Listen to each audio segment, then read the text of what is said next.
Alhamdulillah di pertemuan yang lalu kita telah membahas sampai di surah Al-Baqarah di ayat yang ke-40.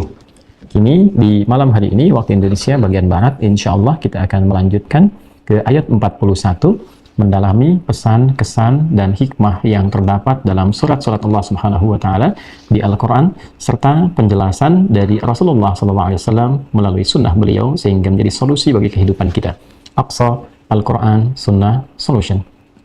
Bismillahirrahmanirrahim, kita akan lanjutkan ke ayat 41. Dan teman-teman, kami menganjurkan kepada semuanya tanpa kecuali agar dapat membersamai kajian ini dengan baik, terkoneksi dengan Al-Quran juga baik. Karena itu kami anjurkan untuk teman-teman pun bisa memegang mushaf atau aplikasi Al-Quran, sehingga dengan itu ketersambungan kajian kita bisa lebih terasa dan bisa dipelajari dengan lebih mendalam dan baik. Kita lanjutkan ke Quran surah kedua Al-Baqarah di ayat ke-41. A'udzubillahi minasyaitonirrajim. Bismillahirrahmanirrahim. Allah Subhanahu wa Ta'ala berfirman, "Wa aminu bima anzaltu musaddiqan lima ma'akum wa la takunu awwala kafirin bih wa la tashtaru bi ayati thamanan qalilan wa iyaya fattaqun."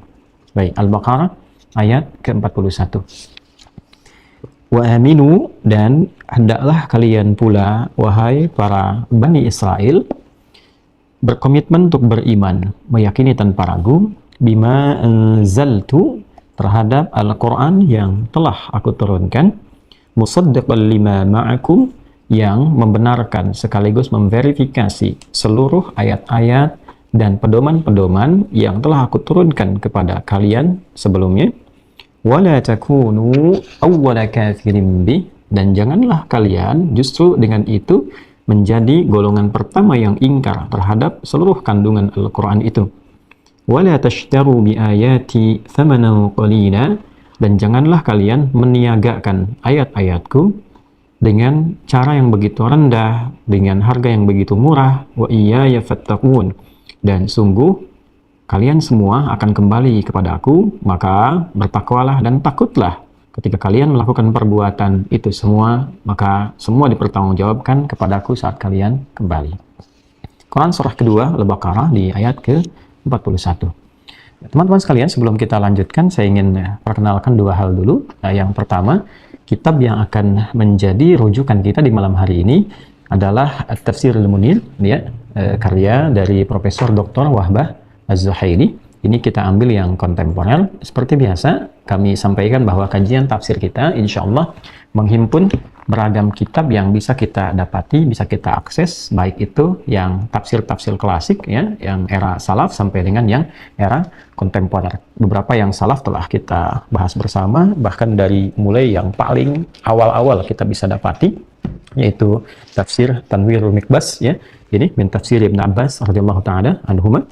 Ini yang paling awal-awal dapat kita akses. Kemudian beberapa tafsir yang lain, termasuk tafsir Ibnu Jarir At-Tabari, At-Tahrir wa Tanwir yang modern kekinian, ataupun juga Ibnu Katsir yang pertengahan, kita kumpulkan. Bahkan beberapa ada yang kita ambil sebagai pelengkap dari komprehensivitas tafsir yang bisa kita gali dari pandangan-pandangan para ulama yang tentunya ilmu mereka tersambung pada Rasulullah SAW. Saya tidak menginginkan apa yang kita kaji itu hanya berdasarkan pandangan-pandangan pribadi, yang itu tentu telah diperingatkan jauh-jauh hari oleh Rasulullah SAW. Memahami isi Al-Quran, karena Al-Quran itu firman Allah, dan yang memiliki otoritas untuk menjelaskan, menerangkan, dan mengajarkan kepada kita, dan itu pun juga bersanad langsung sumbernya dari Allah, yaitu Rasulullah SAW. Dan Rasulullah SAW mengajarkan kepada para ulama dari kalangan sahabatnya, lalu diteruskan oleh mereka pada generasi setelahnya sampai dengan ke kita. Karena itu, kajian tafsir itu sudah punya pakemnya tersendiri.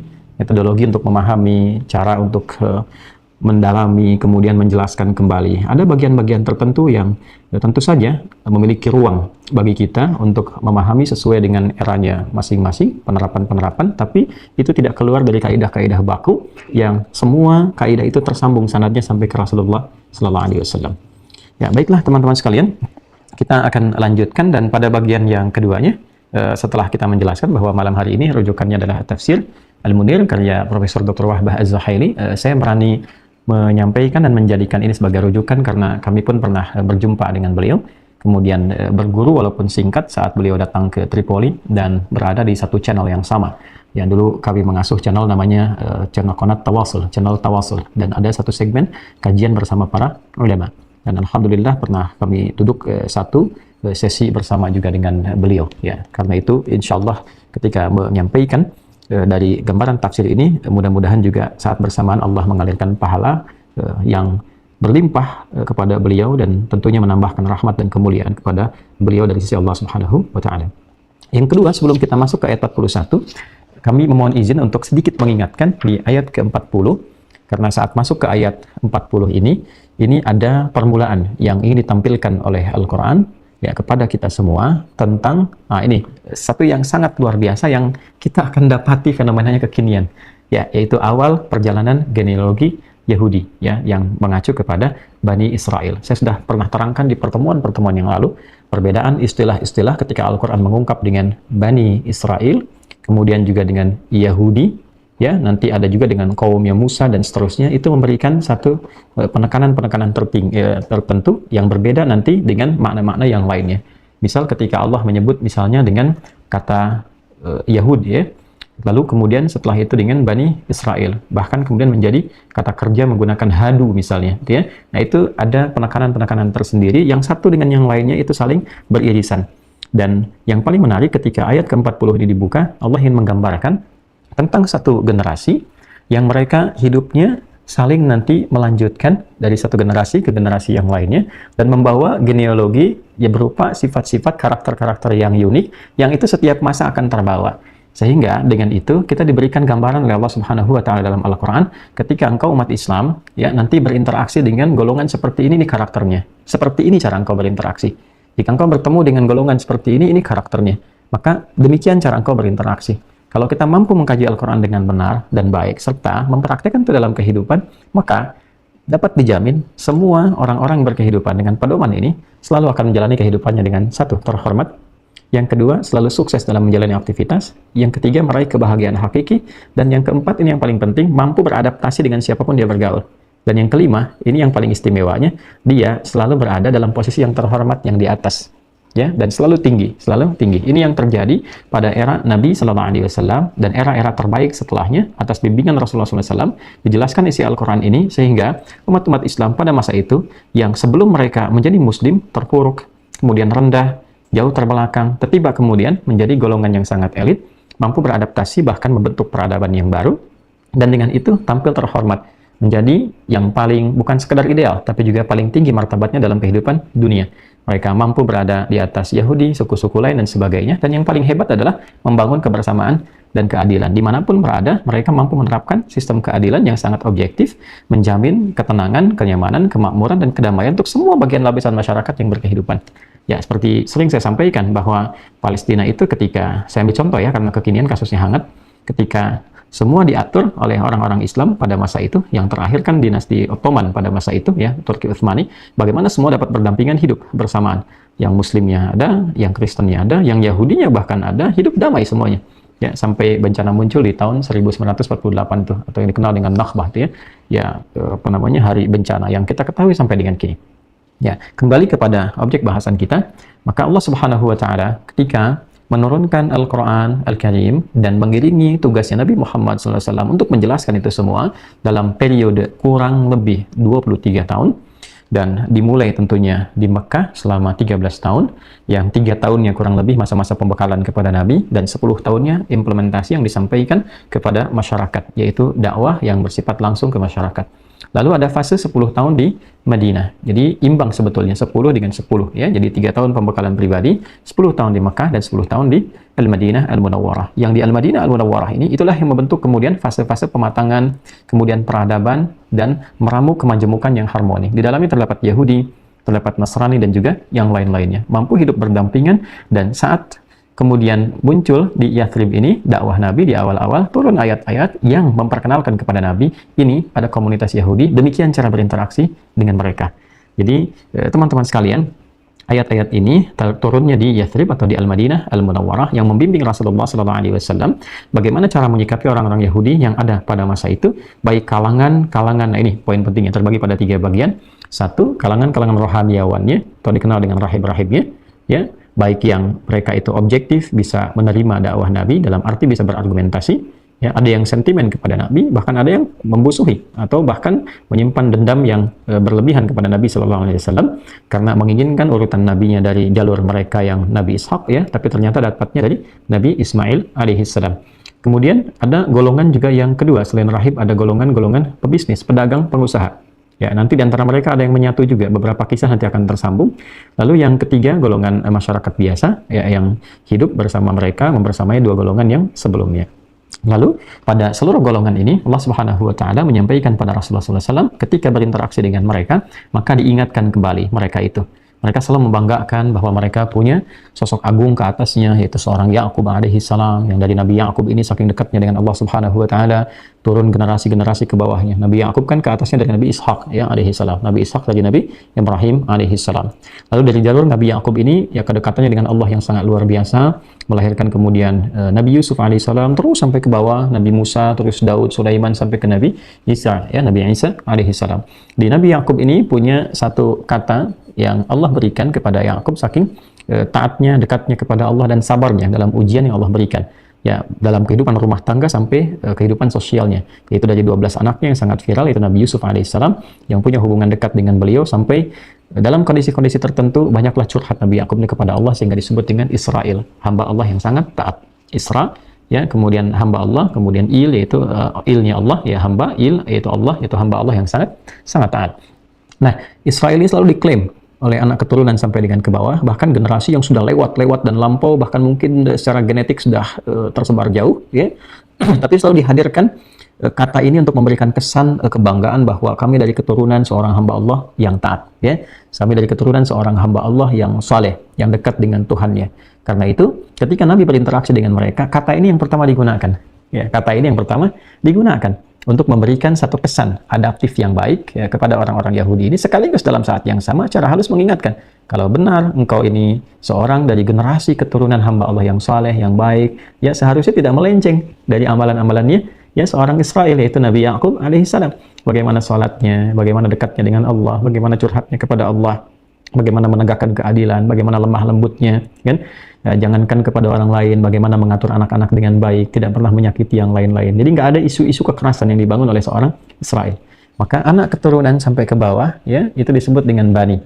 Jadi kalau ada yang mengklaim, ya, bahasanya gini, hei, kalian yang mengklaim sebagai keturunan yang tersambung sampai Israel, walaupun sebetulnya kan belum tentu keturunannya, ya, belum tentu keturunannya. Dan dari asbat itu, asbat ada 12 itu, ya kan, yang pernah saya sebutkan, ya, walaupun dari beberapa sisi, misalnya Nabi Yusuf alaihissalam dengan Bunyamin, ada kemudian jalurnya Yahuda, ada jalurnya kemudian Syamun dan sebagainya, itu kan 12 ke bawah. Dan ini yang hidup di era Nabi belum tentu semua tersambung ke atas, tapi mereka mengklaim sebagai bagian dari generasinya Israel. Maka dikenal dengan ya Bani Israel. Maka Allah Subhanahu wa taala memberikan sebuah kesan adaptasi kepada Nabi sallallahu alaihi wasallam untuk membuka risalah dakwahnya dengan memberikan kesan yang lembut tapi dalam sekali. Ya Bani Israel, dzkuru ni'mati allati an'amtu 'alaikum wa awfu bi'ahdi ufi bi'ahdikum wa iyaya farhabun. Hai engkau yang mengklaim keturunan dari Israel, itu kan, yang taat, yang dekat dengan Allah, yang baik, yang nggak pernah berulah, yang nggak pernah menyakiti orang-orang lain, yang nggak pernah bersifat rasial atau rasisme dan sebagainya, kan? Maka ya, ingat kembali nikmat-nikmat Allah, ya, kata Allah, "Udzkuru", ya, ingatlah nikmat-nikmat yang telah kuberikan kepada kalian. Ya Bani Israil, udzkuru ni'mati allati an'amtu 'alaikum. Diminta mereka untuk menghadirkan kembali ingatan-ingatan kolektif mereka yang memang tercantum dalam kitab mereka di Taurat itu. Bagaimana dari urutan, kalau diurut dari Nabi Yakub sampai terakhir ke Nabi Isa alaihissalam itu, ya, nikmat-nikmat besar tentang Nabi Sulaiman, tentang Nabi Daud, kan itu yang mereka selalu banggakan, ya. Ya, haikalnya Sulaiman dan sebagainya yang besar itu siapa yang berikan? Mereka semua mengatakan Allah, karena rujukan mereka pun ketika kembali kepada Taurat semua kepada Allah. Nah, maka Tuhan yang sama yang memuliakan Yakub alaihissalam Israel, memuliakan Yusuf sampai kemudian ke Musa, ke Daud, ke Sulaiman, sampai kemudian ke Nabi Isa alaihissalam, ujungnya adalah Tuhan yang sama yang disembah oleh mereka, yang menyampaikan keadilan, yang menyampaikan kemuliaan, yang menyampaikan nilai-nilai kebaikan, kesejahteraan, kemakmuran, nilai-nilai toleransi, keharmonisan, ya kan? Kemudian ingat lagi bahwa kalian punya perjanjian seperti dulu pun kakek moyang kalian punya perjanjian. Maka wa'aufu bi'ahdi ufi bi'ahdikum. Tepati perjanjian itu. Maka seperti aku telah membangun komitmen dengan kalian pada orang-orang dulu di setiap generasinya. Nih komitmennya, komitmennya, komitmennya. Kalau diikuti, aku pun memberikan kewajiban untuk memenuhi komitmenku kepada kalian. Memberikan kenikmatan, kenyamanan, perlindungan, ketenangan. Wa iya ya farhabun, tapi ingat betul. Silahkan berbuat semau yang kalian inginkan. Kalian ikut komitmen atau kalian menyalahi komitmen, tapi ingat kalian akan kembali kepadaku, kata Allah. Ya, kalian akan kembali kepadaku. Jadi ini halus. Ya, pembukanya sangat halus. Kemudian kan pasti akan bertanya tuh beberapa di antara mereka. Apa saja komitmennya Muhammad SAW, gitu kan? Baik, jadi setelah masuk itu ada sifat-sifat sanjungan. Inilah uslub, gaya bahasa Al-Quran yang memberikan bimbingan kepada kita untuk masuk kepada satu kaum atau tempat atau mungkin komunitas tertentu. Jadi kalau kita ingin beradaptasi dengan cepat, bergaul dengan baik, mesti paham mitigasi kan. Ini bisa jadi fikih diplomat nih. Ya, diplomat kalau mulai awal ditugaskan, mau sebagai diplomat junior ataupun mungkin jadi dubes, ya jangan sampai berangkat ke tempat baru tanpa mengenal karakteristiknya bagaimana, gitu kan?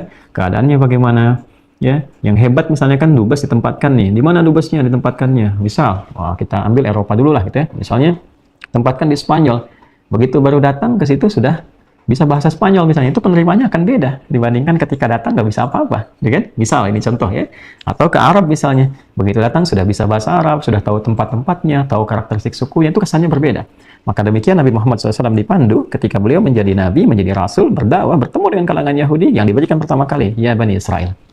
Karena itu yang dikesankan oleh mereka sebagai sesuatu yang istimewa. Masuk lembut tapi dalam. Maka ketika bertanya, apa saja komitmennya ya Muhammad SAW? Maka turunlah ayat ke-41 untuk meneruskan. Ya ini yang kita akan coba teruskan. Wa aminu bima anzaltu musaddiqan lima ma'akum. Maka ingat kata Allah, salah satunya adalah komitmennya mengimani, meyakini tanpa ragu. Ya, meyakini tanpa ragu. Terhadap apa? Bima anzaltu. Ini pakai bi nih, ya, teman-teman sekalian, pakai bi. Nanti kita dalami saat kita menemukan uraian lebih dalam saat Ba'da Isya mungkin ya, karena waktu kita Ba'da Maghrib ini agak terbatas. Tapi saya ingin berikan gambaran betapa detailnya di sini Al-Quran menggunakan diksi-diksi pilihan kata-kata yang memang selalu sesuai dengan konteksnya dan sangat dalam sekali. Wa aminu, di antara komitmen itu satu, berimanlah kalian. Ya, ini bentuknya menggunakan fi'il amr. Ya, bentuk perintah di sini. Ya, bentuknya bentuk perintah, bukan wa amanu tapi wa aminu. Itu senafas dengan kata aufu di atasnya. Kalian komitmenlah dengan apa yang disepakati dulu. Apa di antara komitmennya? Yakin, keimanan. Maka langsung masuk ke bentuk perintah dan yakinlah kalian tanpa ragu komitmennya. Ya, beda antara bentuk perintah dengan masuk awalnya dengan cara yang lembut. Lalu setelah itu secara elegan masuk dengan dalam bentuk perintah, setelah kelembutan masuk perintah dengan bahasa yang halus, itu keterimanya beda. Ya, keterimanya lain, itu kan? Maka ketika sudah bertanya, apa komitmennya? Maka wa aminu bima anzaltu. Ya, karena itu kalian harus yakin tanpa ragu bima anzaltu terhadap semua. Nah, ini semua. Jadi bi-nya di sini ba itu kalau kita ngaji di gramatikal bahasa Arab di ilmu nahwu itu ada 14 makna. Ya, teman-teman bisa buka kalau sering ada, Ustaz bacaannya apa, referensinya apa. Saya tunjukkan satu kitab misalnya, atau saya bacakan ya, namanya Mughnil Labib an Kutubil A'rib. Ya, satu saja itu dulu, Mughnil Labib an Kutubil A'rib, ya, karya Ibnu Hisham. Jadi di situ kalau kita baca lebih detail akan diurai huruf tuh dari alif sampai dengan ya, ini ada berapa fungsi, maknanya apa aja dan sebagainya. Nah, di ba ini ada 14 fungsinya. Ya, jadi ketika di sini difirmankan wa aminu bi, ya, bi, ba ini ada 14 fungsinya. Apa di antara 14 makna itu? Nanti ada ghayah, ada sababiyah, ada ilsaq, gitu kan? Ada musahabah dan turunan-turunan yang lainnya. Jadi ghayah menunjukkan tujuan, ba-nya sababiyah menunjukkan sebab, karena apa aku melakukan itu. Ya, bismillahirrahmanirrahim, ba-nya sababiyah. Aku minum ini dengan tujuan untuk mendapatkan ridha Allah Subhanahu wa taala, ya. Bismillah, minum. Aku minum ini karena Allah. Tujuannya karena Allah. Ghayah, sebab minum pun karena Allah, sababiyah. Ya, kemudian ada ilsaq, ada musahabah dan seterusnya. Di sini ba-nya menunjukkan sesuatu yang dalam. Jadi menunjukkan satu tujuan tapi sifatnya komprehensif, bermakna istighraq. Ya, jadi kalau kita artikan wa aminu, dan yakinlah kalian tanpa ragu, ya, kemudian bima terhadap semua. Ya, cepat ambil dengan dekat, jangan menjauh, jangan ragu. Jadi setelah yakin pun cepat, gitu ya, cepat lakukan. Terhadap ma-nya di sini isim mausul, kata sambung, konjungsi, tapi menunjuk pada semua tanpa kecuali, dengan semua ketentuan yang terdapat dalam Al-Quran. Dari mana taunya Al-Quran? Ya, ma anzaltu musaddiqan lima ma'akum, terhadap apa yang aku turunkan, kata Allah Subhanahu wa taala kepada Muhammad sallallahu alaihi wasallam berupa seluruh isi Al-Quran. Ya, jadi di sini menggunakan ma untuk menggambarkan jangan satu dua kamu ambil, ya, yang lainnya kamu abaikan. Nah, nanti kita akan temukan kesan itu di ayat ke-85, ya. Tu'minuna bi ba'd wa takfuruna bi ba'd. Kalian itu kok kalau sesuai dengan selera kalian ambil, kalau nggak sesuai kalian tinggalkan. Jangan begitu kata Allah, ya. Karena itu kalau benar-benar komitmen semuanya tanpa kecuali 114 surah gitu kan, semua yang diturunkan. Nah, maka di konteks ini yang pertama, orang-orang dari kalangan Yahudi diminta oleh Allah Subhanahu wa taala melalui Rasulullah sallallahu alaihi wasallam untuk mengingat kembali dan mengamalkan semua komitmen yang telah turun temurun itu disepakati dari kakek moyang mereka ke atas sampai turun generasi yang terakhir, ya kan? Dan komitmen itu semuanya diverifikasi kembali di dalam Al-Quran. Jadi semua itu sudah ada ketika Al-Quran sampaikan. Nanti mereka akan tanya, nanti Al-Quran detilkan 1, 2, 3, 4 dan sebagainya, ya kan? Nah, maka yang pertama disebutkan dulu Qurannya, karena ini intinya. Ya, wa aminu bima anzaltu musaddiqan lima ma'akum. Ya, maka yang pertama yakinlah kalian tanpa ragu terhadap semua ketentuan di dalam Al-Quran yang telah aku turunkan, kata Allah, ya, kepada Muhammad sallallahu alaihi wasallam, musaddiqan lima ma'akum, yang memverifikasi semua komitmen yang ada di kitab kalian sendiri. Nah, jadi ini luar biasa nih, gaya bahasanya ini indah sekali ya, pantas ya, karena bersumber dari Allah Subhanahu wa taala. Jadi dibalik. Kalian nanya nih ke Muhammad SAW apa komitmennya? Sebetulnya kalian tahu, di kitab kalian kan ada. Di kitab kalian ada tertuliskan 1, 2, 3, 4. Kalau kalian lupa nih, diingatkan kembali dalam Al-Quran yang memverifikasi semua apa yang telah dikomitmenkan itu. Ya, ini sangat menarik, satu ya. Jadi yang pertama, memberikan gambaran tentang kebenaran Al-Quran, yang di dalam Al-Quran ini akan memverifikasi semua perjanjian, komitmen. Makanya kitab mereka itu sekarang tanpa sadar secara fitrahnya mereka menamai dengan perjanjian. Coba, perjanjian lama, perjanjian baru, itu kan isinya komitmen, ya kan? Nah, di komitmen itu ada komitmen yang secara fitrah sebetulnya mereka nggak bisa tinggalkan. Baik, di perjanjian, di komitmen itu diverifikasi oleh Al-Quran. Ini nih perjanjiannya, ingat nggak ini? Itu kan? Nanti dari verifikasi ini Al-Quran jadi parameternya. Jadi kalau misalnya ditambah-tambahin, dikurang-kurangin, atau yang pengen mereka ambil, yang nggak pengen mereka tepikan, nanti dijabarkan, terperinci sekali. Indahnya terperinci. Dan itu nanti secara argumentatifnya didukung oleh bukti-bukti ilmiah, dijelaskan. Dan luar biasanya dikomparasikan, lalu kemudian ditantang untuk diverifikasi. Coba temukan kebenarannya. Nih yang di Al-Quran begini, coba cek di yang kitab kalian, sudah berubah belum? Ya kan? Kalau ada perubahan, lacak nih, kenapa bisa berubah? Nanti buktikan yang benar Quran atau itu. Dicek semua, dari mulai konsep ketuhanannya, konsep kenabiannya, konsep ibadahnya, konsep muamalahnya, terus. Ya, dan itu indahnya. Jadi semua spektrumnya dibahas. A, B, C, D, lalu verifikasi. Setelah diverifikasi itu caranya bagaimana? Ini yang indah itu. Ya, dan hebatnya Al-Quran secara ilmiah menawarkan, ayo silahkan dikaji, komparasikan, bandingkan dari mulai bahasanya dulu, ini bahasa Tuhan atau bukan, ya, mungkin seperti ini atau tidak, logis atau tidak, terus dikaji sampai kita temukan bahwa udah, oh iya, yang ini yang benar, yang ini yang salah, gitu kan? Nah, dalam konteks inilah kemudian Al-Quran awal memperkenalkan kepada kalangan juga rahib-rahibnya dan pada masyarakat pada umum Yahudi pada masa itu, ya kalian kan punya perjanjian, ya kan? Kalian punya komitmen. Nah, di dalam Al-Quran ini mengingatkan kembali, menguatkan dan memverifikasi perjanjian-perjanjian itu supaya kalian ingat kembali kepada ajaran bapak kalian yang kalian sering bangga-banggakan itu, ya kan? Hei Bani Israel, yang mengklaim Bani keturunan Israel, bahkan disebut sampai sekarang kan, Israel. Ini kalau Anda menyebutkan itu, coba cek ke atas, ya. Nah, kalau bahasa kekinian itu pernah nggak menggenosida orang, ya kan? Pernah nggak kemudian membuat isu-isu rasial, rasisme dalam kehidupan? Pernah nggak kemudian bertindak ya yang merasa yang paling tinggi dan seterusnya? Jadi apakah tindakan-tindakan kriminal yang dilakukan sampai dengan kekinian diajar oleh bapak moyangmu di masa lalu? Nah, jadi kalau kita kembalikan ngaji ini seperti ini, nanti kita akan temukan yang indah dalam Quran. Semua karakternya ditampilkan. Dan tidak ada yang paling indah kecuali saat kita menyaksikan kebenarannya. Sampai kita berkata, ya Rabbana ma khalaqta hadza batila. Ya Allah, tidakkah Engkau mencipta kami semuanya ini sia-sia. Semua sesuai dengan apa yang Engkau firmankan. Ya, kembali ke sini teman-teman sekalian. Jadi musaddiqan lima ma'akum, kalau engkau sudah dapati tahu isi Al-Qur'an ini kebenarannya dan sebagainya, lalu wala takunu awwala kafirin bih, maka jangan engkau menjadi orang pertama yang mengingkarinya. Ya, sudah disampaikan, sudah dijelaskan. Nanti kita akan bahas lebih dalam teman-teman saat nanti kita jeda salat Isya, kemudian kita lanjutkan, kita bahas lebih dalam ya bagaimana memverifikasi bahwa Al-Qur'an ini berita-beritanya sebetulnya sudah digambarkan di kitab-kitab mereka sebelumnya. Bahkan nanti diingatkan dalam beberapa turunan kisah yang sangat mendalam sekali. Nanti kita ambil beberapa contoh ya. Nah, setelah kalian tahu, kalian sadar dan nggak bisa ngelak itu. Nggak bisa ngelak. Bahkan nanti dalam beberapa kasus mereka sendiri yang mencoba untuk bertanya lewat rahib mereka, tokoh-tokoh rohaniawan mereka. Misal, kalau kamu memang benar ya, Muhammad mengaku seorang nabi, coba kisahkan kepada kami tentang kisah seorang Dzulkarnain, gimana mereka. Ya, tentang kisah Musa dengan Khidir dan sebagainya. Itu dikonfirmasi. Ya, begitu dikonfirmasi nggak bisa ngelak kok. Ini memang nabi. Ya, ini memang nabi. Jadi mereka sendiri tanpa sadar menyebut kitabnya dengan perjanjian, komitmen. Setelah itu mereka meng-cross check beberapa isu-isu yang ada di kitab-kitab mereka yang memang keterangan dahulunya mengkonfirmasi kalau dia bisa jawab ini, dia seorang nabi.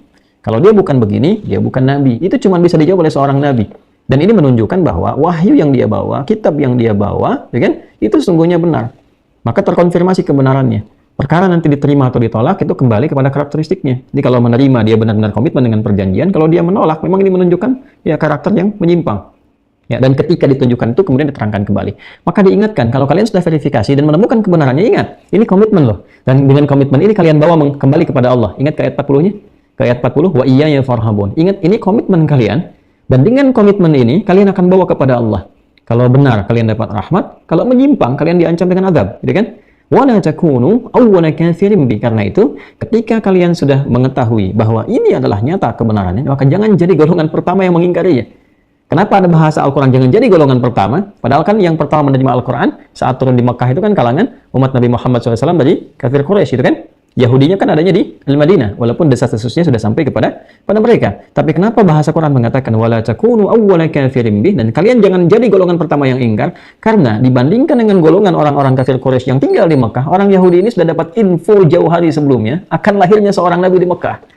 Karena itu mereka tunggu di Madinah, karena info di kitab mereka nabi itu akan hijrah ke Madinah, ke Yathrib. Kan?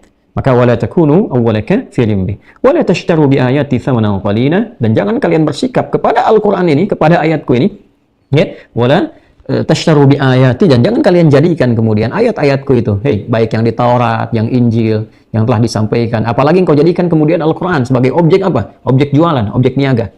Nanti saya akan detilkan ini, karena nanti di antara mereka ada yang menjadikan ayat-ayat Allah alih-alih untuk menerangkan bisyarah, kabar gembira datangnya seorang nabi di masa depan yang akan memverifikasi dan menyempurnakan semua ajaran nabi-nabi mereka sebelumnya. Tapi yang terjadi, sebagian mereka mengubah ajarannya, ya kan, untuk mendapatkan keuntungan semata, supaya mendapatkan keuntungan finansial.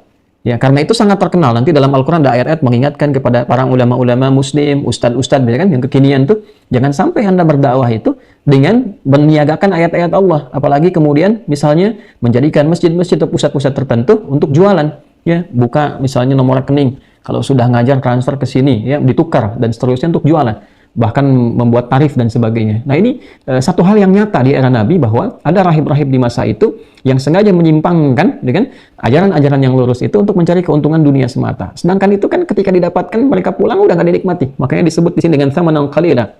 Murah sekali hidup kalian ini, gitulah bahasanya. Kalian murah sekali hidupnya. Di mana akal ya dipakai? Ya, menukar ayat-ayat Allah yang tinggi dengan dunia yang sangat rendah, tidak berharga, yang ketika kalian dapatkan, kalian pulang lagi menghadap Allah. Sudah menyimpang, dapat penyimpangan dari materi dunia dengan cara yang salah, terus meninggal menghadap Tuhan, ya kan? Kemudian, wa iyaya fattaqun. Apa kalian nggak takut kepada aku, kata Allah? Ya kan? Wa iyaya fattaqun. Takutlah, bertakwalah kepada aku, kata Allah Subhanahu wa ta'ala. Nah, teman-teman sekalian, ini gambaran singkatnya. Jadi lamhah sari'ah, ini gambaran singkatnya, cepatnya demikian tafsirnya. Nanti insya Allah kita akan detilkan ba'da isya, karena di sini sudah masuk waktu isya ya WIB, waktu Indonesia bagian Barat. Kita jeda untuk menunaikan sholat isya berjamaah dan titip doa bagi teman-teman semua. Yang pertama untuk saudara-saudara kita di Palestina khususnya, dan semua pada umumnya yang sedang diuji. Semoga Allah Subhanahu wa ta'ala selalu memberikan rahmatnya pada kita semua. Yang kedua, titip doa bagi saya khususnya dan keluarga, supaya Allah mengampuni dosa-dosa kami semua. Teman-teman, jeda menunaikan salat isya dan kita kembali ba'da isya, insyaallah. Subhanakallahumma wa bihamdika, asyhadu an la ilaha illa anta, nastaghfiruka wa natubu ilaik. Assalamualaikum warahmatullahi wabarakatuh. Yang terus berlanjut antar generasi, yang dengan itulah kemudian sesungguhnya mereka eksis untuk menunggu Rasul penutup yang dapat membimbing mereka kepada kebahagiaan, kesuksesan, kejayaan bersama seluruh masyarakat dunia lainnya. Namun tentu keadaan, karakteristik, sifat, dan isu rasial yang sangat tinggi di kalangan mereka tak mampu menjadikan kalangan Yahudi ini menerima Nabi Muhammad SAW sebagai realita yang Allah turunkan kepada mereka sebagai Nabi penutup. Maka mereka berharap dari kalangan Nabiullah Ishaq alaihissalam, dan Allah menurunkan dari kalangan Nabi Ismail alaihissalam. Untuk itu ketika Nabi Muhammad SAW datang ke Yathrib yang kelak kita kenal dengan Al-Madinah Al-Munawwarah, Allah Subhanahu wa taala mengingatkan kembali akan harapan-harapan mereka, status yang mereka senantiasa bangga-banggakan sebagai anak keturunan generasi Israel, hamba Allah yang saleh. Kemudian dengan itulah Allah mengingatkan tentang komitmen-komitmen, perjanjian-perjanjian yang telah mereka sepakati dari sejak kakek buyut mereka. Bahkan saya tegaskan tadi menjelang Isya, mereka sendiri menamai kitab mereka kekinian dengan perjanjian-perjanjian, baik itu perjanjian lama ataupun perjanjian baru. Maka dari itu kita langsung ke tafsirnya untuk menjelaskan secara terperinci dari gambaran umum yang telah kita tadi uraikan di ayat ke-41. Wa aminu bima anzaltu musaddiqan lima ma'akum. Dan yakinlah kalian tanpa ragu terhadap semua ketentuan yang aku turunkan di dalam Al-Quran ini, 114 surah, 6.236 ayat kepada Nabi Muhammad SAW sebagai verifikasi sekaligus juga pembenar semua perjanjian-perjanjian, hukum-hukum yang telah aku turunkan kepada kakek moyang kalian jauh sebelum kalian hidup saat ini. Maka silahkan cek kembali, ingat kembali perjanjian itu, dan Al-Quran memberikan penegasan atas itu semua. Nah, teman-teman sekalian, di sini kita bacakan dulu tafsir dari yang telah saya sampaikan informasinya kepada teman-teman, yaitu tafsir Al-Munir, At-Tafsirul Munir, karya Syekh Profesor Dr. Wahbah Az-Zuhaili. Beliau ini sempat menempuh pendidikan di Al-Azhar Syarif tahun 1956, kemudian meneruskan di Kuliatil Hukuk. Ya, kalau kita sekarang Fakultas Hukum mungkin ya, di kampus yang berbeda, di Jamiatul Qahirah, sampai lulusnya hingga menjadi mufti juga, dan seorang juga khatib tetap di salah satu masjid di Syria, dan menjadi mufti dunia, anggota berbagai banyak sekali majami al-fiqhiyah, ya, jadi lembaga-lembaga fatwa dunia, dan banyak menghadirkan dan mendapatkan penghargaan, termasuk saat ada penghargaan internasional di Putrajaya di Malaysia, ya, kalau nggak salah tahun 2008 ya, dan meninggal tahun 2015. Ya, semoga Allah merahmati dan memberikan tambahan cahaya kepada beliau di alam kuburnya. Baik, yang memiliki kitab serupa di halaman 162. Ini kitabnya, halaman 162 jilid yang pertama. Wa aminu ay dhimna mushtamilatil ahdi, dan yakinlah kalian tanpa ragu, berimanlah kalian. Ya, ini termasuk dhimna mushtamilatil ahdi, termasuk kepada cakupan-cakupan perjanjian yang di ayat ke-40. Jadi di ayat 40 itu teman-teman kalau kita baca ulang itu kan, ya bani Israil adzkuru ni'mati allati an'amtu 'alaikum wa awfu bi ahdi, gitu ya. Dan penuhilah komitmen-komitmen perjanjian-perjanjian yang telah kita buat, ya. Dan bahkan fitrah kalian nggak bisa mengingkari itu sampai kalian tuliskan di kitab itu dengan perjanjian-perjanjian baik lama ataupun baru. Nah, itu penuhi perjanjian itu, tapi verifikasi mana yang betul-betul perjanjian itu benar perjanjian denganku, atau ada beberapa yang memang telah dirubah. Ya, bagaimana cara tahunya ya Allah? Nah, ini aku turunkan nih, ya, parameternya itu Al-Quran. Apa yang sama dengan Al-Quran untuk diverifikasi itulah yang benar perjanjiannya. Apa yang menyimpang itu yang kemudian dihindari. Dari mana tahunya bahwa Al-Quran itu benar ya Allah? Maka Allah turunkan cara ujinya. Dan itu logis, secara argumentatif, secara ilmiah, silahkan. Bahkan ditantang, silahkan analisis. Yang pertama, kebenaran Al-Qurannya dulu. Silahkan kalian uji, kalian riset, kalian bandingkan, sampai menemukan apakah ini adalah karya manusia, seperti yang beberapa orang duga, yang dituduhkan, apakah produk budaya, atau ini firman Tuhan, firman Allah Subhanahu wa Ta'ala. Kalau sudah sepakat bahwa ini firman Allah dengan semua ragamnya, silahkan uji bahasanya. Ya, silahkan uji tata bahasanya, gramatikalnya, setiap hurufnya, setiap ayatnya. Yang paling gampang tuh begini, paling gampang. Kalau kalian duga ini karya manusia, coba bikin yang semisalnya. Karena sepanjang kalian duga ini yang bikin manusia, manusia lain tentu pasti bisa buat dan punya sifat kemanusiaan. Ya kan? Di beberapa kali dibaca gampang bosan, ya, sulit untuk dihafalkan keseluruhannya karena karya manusia, ya kan? Nah, tapi kalau bukan karya manusia, tentu akan punya perbedaan-perbedaan. Maka silahkan diriset. Kalau sudah yakin kebenaran Al-Quran, ya, yakin kemudian ini firman Allah, maka silahkan jadikan parameter untuk semua kitab-kitab yang pernah diturunkan. Yang sesuai dengan Al-Quran itu kebenarannya, yang tak sesuai berarti ada penyimpangan di dalamnya. Gampang sekali. Nanti setelah itu buktikan lagi. Nah, dibuktikan. Nanti Allahu Akbar indahnya itu. Dari mulai perjalanan secara historikalnya, sejarahnya bagaimana, bisa diurut, kan bisa diverifikasi. Ini dari siapa? Si fulan ketemu si fulan, terus sampai ke atasnya. Lalu dari situ apakah logikanya benar? Atau di situ ada kegagalan logika fallacy, gitu kan? Nah, ini benar nggak secara logika nih? Urutan gini ke sini, urutan begini ke sini. Dan semua aspek ketuhanan, gitu kan? Ya, siapa yang bisa jadikan Tuhan? Definisinya apa? Tuhan sepakati dulu, gitu kan? Nah, nanti diberikan yang paling sederhana, ya. Yang disebut Tuhan kan mesti beda dengan yang bukan Tuhan, gitu kan? Khalik bukan makhluk, maka semua sifat makhluk nggak bisa dilekatkan kepada Khalik. Maka semua diurut nanti tuh, sampai nalar kita tuh diajak berpikir. Benar nggak logikanya? Benar nggak nalarnya? Setelah itu ke cara ibadah. Setelah cara ibadah nanti ke muamalah, interaksi sosial. baru ke akhlak dan sebagainya. Ya, ini semua diminta oleh Allah, ini fair sekali. Uji dulu Qurannya, cek dulu. Ya, kalau kalian sudah menemukan kebenarannya, silahkan verifikasi ke atasnya. Dan yang paling menarik, ketika teman-teman sekalian diminta untuk diujikan dan dicek ya untuk menguji dan menjadi parameter untuk memverifikasi kebenaran kitab-kitab sebelumnya, baik Injil, Taurat sampai dengan ke atasnya, silahkan kata Allah temukan dulu keterangan tentang, nah ini dia, tentang cahaya Al-Quran yang diikutkan kepada Nabi Sallallahu Alaihi Wasallam sebagai Nabi penutup ketika dia diutus. Temukan dalam kitabmu. Kalau kalian jujur, kalian akan temukan. Ya, maka kita dulu baca tafsirnya dulu, lalu kita bacakan ayat-ayat yang lainnya, dan mungkin bisa dikomparasikan satu saat dengan kajian kitab-kitab lain. Ya, nanti saja kalau sudah ditemukan ya. Tadi kami juga mencari karena saat pindahan, saya sebetulnya mengoleksi kitab-kitab yang lampau. Ya, saya punya beberapa versi di Bible, kemudian juga dulu saya sempat punya juga yang Talmud dan beberapa yang lainnya, ya, yang tentunya ini akan sangat menarik ketika dikomparasikan dengan kajian tafsir dari Al-Quran Al-Karim. Dhimna mushtamilatil ahdi bil Quran imanan sadiqa. Karena itu, kalau kalian sudah yakin dengan perjanjian, komitmen yang telah dulu dibangun, yakinlah kepada Al-Quran.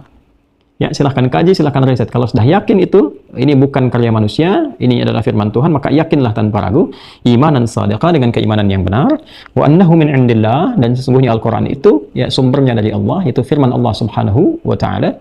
Ya, telah banyak orang melakukan kajian terhadap Al-Quran, dan kesimpulannya semua sama. Ya, dari sejak awal diturunkan sampai dengan kini, kesimpulannya semua sama. Ini bukan karya manusia, bukan bahasa manusia, tapi ini adalah firman Allah Subhanahu wa Ta'ala. Ya, ada yang masih malu-malu hanya dengan mengatakan ini di luar, ya, di luar tata bahasa manusia, di luar karya manusia, tapi malu-malu mengatakan Allah Subhanahu wa Ta'ala, walaupun hatinya mengakui. Wa annahu nazala muayyidan wa musaddiqan wa muwafiqan lit-Taurati wa kutubil anbiya'i as-sadiqah. Ya, fi ad-da'wati ila tauhidillahi ta'ala wa tarkil fawahish wal amri bil ma'ruf wan nahyi 'anil munkar. Kan? Kemudian kitab-kitab sebelum Al-Qur'an itu sudah ada ajaran-ajaran, kan, yang mengenalkan pada Allah Subhanahu wa Ta'ala. Contoh, fi ad-da'wati ila tauhidillah, ya. Yang pertama, ajakan untuk mentauhidkan Allah. Jadi diverifikasi tuh. Kalau mau jujur silahkan dicek ya dari kitab Taurat, bahkan kitab-kitab sebelumnya. Ya, atau misalnya di Injil ke Taurat terus, ya, di antara itu ada Zabur, terus ke atas kita akan temukan. Tidaklah semua nabi yang diutus oleh Allah Subhanahu wa Ta'ala untuk membimbing umat di setiap generasi kecuali mereka mengenalkan kaumnya kepada Allah yang esa, tauhidullah, mentauhidkan Allah Subhanahu wa Ta'ala. Maka kalau ada penyimpangan-penyimpangan, tiba-tiba Tuhannya berubah, tidak bersifat tauhid lagi, maka silahkan verifikasi, inilah indahnya Al-Quran. Benar nggak konsepnya? Maka Quran datang dengan konsep untuk menyadarkan logika kita dulu, cara berpikirnya. Ya, misal, ya, turun surat Al-Ikhlas, turun surah Al-Anbiya, misalnya surah 21 ayat 22. Ya, saya sebelum ke Al-Ikhlas, misal ke Al-Anbiya dulu nih. Ya, walau kana fihima alihatun illallahu lafasadata. Ya kan? Kalaulah banyak Tuhan yang mengatur tentang kehidupan di semesta ini, Tuhannya tidak tunggal. Tentu beragam bentuk Tuhan ini, beragam jumlah Tuhan ini, tentu akan punya perbedaan pendapat dalam mengatur semesta. Ya, jadi kalau Tuhannya banyak bukan satu, untuk mengatur semesta, jangankan semesta lah, ngatur bumi aja tentu akan punya perbedaan pendapat. Yang satu minta turunkan hujan nih, udah lama kemarau di Bekasi nih. Yang satu bilang tahan dulu nih, belum ada yang istighfar. Yang satu bilang kasih pembukaan dulu aja, kasih mendung tapi jangan turunkan hujan sebagai jalan tengah misalnya. Ya, Anda bayangkan manusia beda pendapat, manusia berselisih, manusia bisa saling cela, manusia bisa bertengkar. Ya, bagaimana kalau Tuhan kemudian beda pendapat dan berkelahi, kan repot. Ya kan? Nah, ini satu gambaran gitu ya, satu gambaran. Lalu yang paling menarik itu ketika turun surah ke-112, surah Al-Ikhlas, ya, yang memberikan sebuah penegasan bahwa laisa kamitsli syai'. Kaidah sederhana dasarnya mesti beda antara Tuhan dengan yang bukan Tuhan. Ini kaidah asal nih. Jadi, teman-teman, kalau kita uraikan lagi, ini kan di isi Al-Quran kan diungkap tadi dengan bima, kan, Quran surah ke-2 tadi ayat 41, wa aminu bima, gitu kan. Nah, gitu. Bima ada ba, kemudian ada ma yang ini. 1, 2. Dan yakinlah kalian, hai kalangan-kalangan Yahudi di masa itu, kan, bima, terhadapnya itu bukan segala mengandung terhadap saja, tapi ini mengandung unsur kuat, yakin tanpa ragu. Ya, cepat ambil. Yakinlah kalian dengan cepat mengambil semua kandungan tanpa kecuali, semua kandungan. Semua kandungan. Nah, dalam semua kandungan ini, kalau kita petakan, ini ada beberapa segmentasi. Ya, ada yang sifatnya nanti sifat-sifat tauhid, ya, untuk memberikan penekanan pada aspek ketuhanan. Ya, kan nggak mungkin beragama kalau nggak ada Tuhannya, itu nggak mungkin. ya kan? Nanti setelah aspek tauhid ini selesai, nanti muncul aspek ritual yang kita sebut dengan ibadah. Caranya bagaimana untuk membuktikan kebertuhanan kita itu. Nanti implementasi hasil dari ritual itu, gitu kan? Implementasi ke aspek sosialnya seperti apa? Yang disebut dengan muamalah. Ya. Lalu setelah bersosial ini, cara kita mendesain diri supaya bersosial baik itu, nah bagaimana interaksinya? Di sini muncul akhlak. Ya. Semua sifat-sifat atau karakter mulia. Ya. Nah, ini poinnya.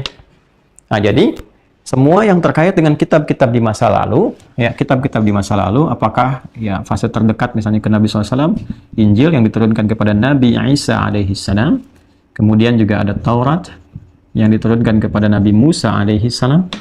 Ya, tengah-tengahnya tentu kita temukan misalnya Zabur ke Nabi Daud alaihissalam dan kitab-kitab lainnya. Ini semua kitab-kitab ini yang diturunkan oleh Allah kepada nabinya masing-masing untuk memberikan pedoman pada kalangan masyarakat di setiap generasi mereka masing-masing, itu tidak terlepas dari unsur-unsur ini. Gambarannya. Sesuai dengan kebutuhan umatnya. Ya kan? Ya tentu interaksi sosial yang ada di umatnya Nabi Musa tidak sama dengan Nabi Isa. Kemajuannya tidak sama.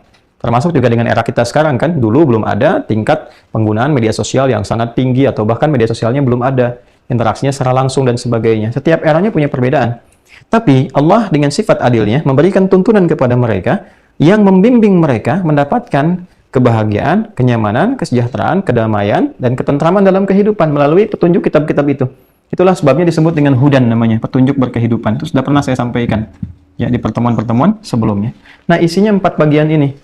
1, mengenalkan Allah dengan sifat tauhidnya, dengan nanti kalau sudah sadar, sudah tahu ada Allah yang menciptakan, Allah yang mengatur, supaya apa? Supaya manusia itu kembali pada pedoman yang Allah telah tetapkan. Kan Allah yang menciptakan kita.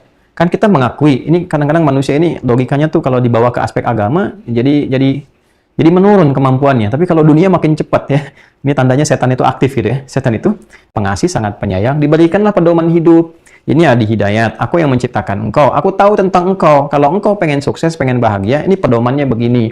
Nanti engkau jalani sampai engkau meninggal. Enggak, aku beritahu waktu meninggalnya supaya engkau bisa semangat menjalaninya, sekaligus serius menyiapkan bekalnya. Nanti kalau engkau pulang caranya begini, tempatnya di sini, kembali begini. Kalau engkau kerjakan hasilnya begini. Kalau engkau menyimpang, resikonya akan seperti ini. Udah, diberikan. Engkau silahkan. Dengan akal yang aku berikan kepadamu, gunakan itu sebaik-baiknya. Silahkan. Maka kemudian Allah berikan hidayah supaya tidak terjebak dalam nilai-nilai keburukan dan provokasi setan. Nah, semua akses petunjuk itu kalau bisa kita akses dengan baik, melahirkan dan mengantarkan kita pada kebahagiaan dan kesuksesan yang kita harapkan. Nah, tentunya awal pembukanya adalah kita harus kenal dulu kepada Tuhannya, pada Rabb, pada Allah Subhanahu wa taala. Ini dulu. Nah, mengembalikan supaya kenal Allah dan mengesahkannya disebut dengan tauhidullah. Tadi disebutkan semua nabi itu mengajarkan tauhid untuk mengenalkan Allah. Termasuk di Injil akan ditemukan tauhid. Ya, di Taurat akan ditemukan tauhid, yaitu mengesahkan Allah Subhanahu wa taala. Nah, karena itu untuk mengembalikan ke sana, ya kan nggak mungkin bisa langsung terima begini, ya.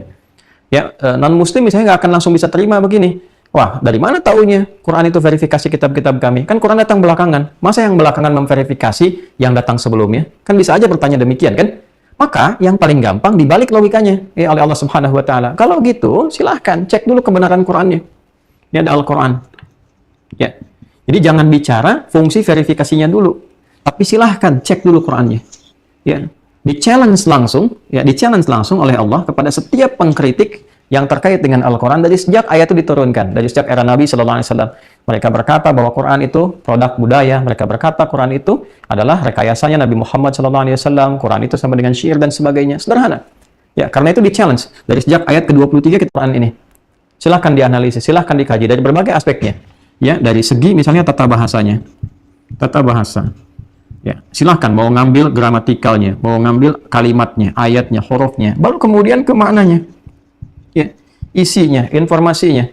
Masuk akal nggak ada seorang mengaku mengklaim seorang nabi, datang dari daerah kemudian di pedalaman, wadin, lembah, ya, yang dia dari jauh pedalaman, ya, tiba-tiba kemudian di situ nggak pernah belajar, nggak pernah punya seorang guru, nggak pernah bikin syair, nggak pernah belajar baca tulis, tiba-tiba bisa menyampaikan informasi tentang kejatuhan Romawi, ya, tentang waktunya kapan, tentang bicara kiamat, tentang ini, tentang itu, tentang sifat-sifat ilmiah, yang tidak pernah mendapatkan pengajarannya orang-orang selainnya di masa itu. Ya, bahkan yang paling pintar di masa itu pun nggak bisa mendapatkan informasi-informasi gaib yang memang belum terjadi.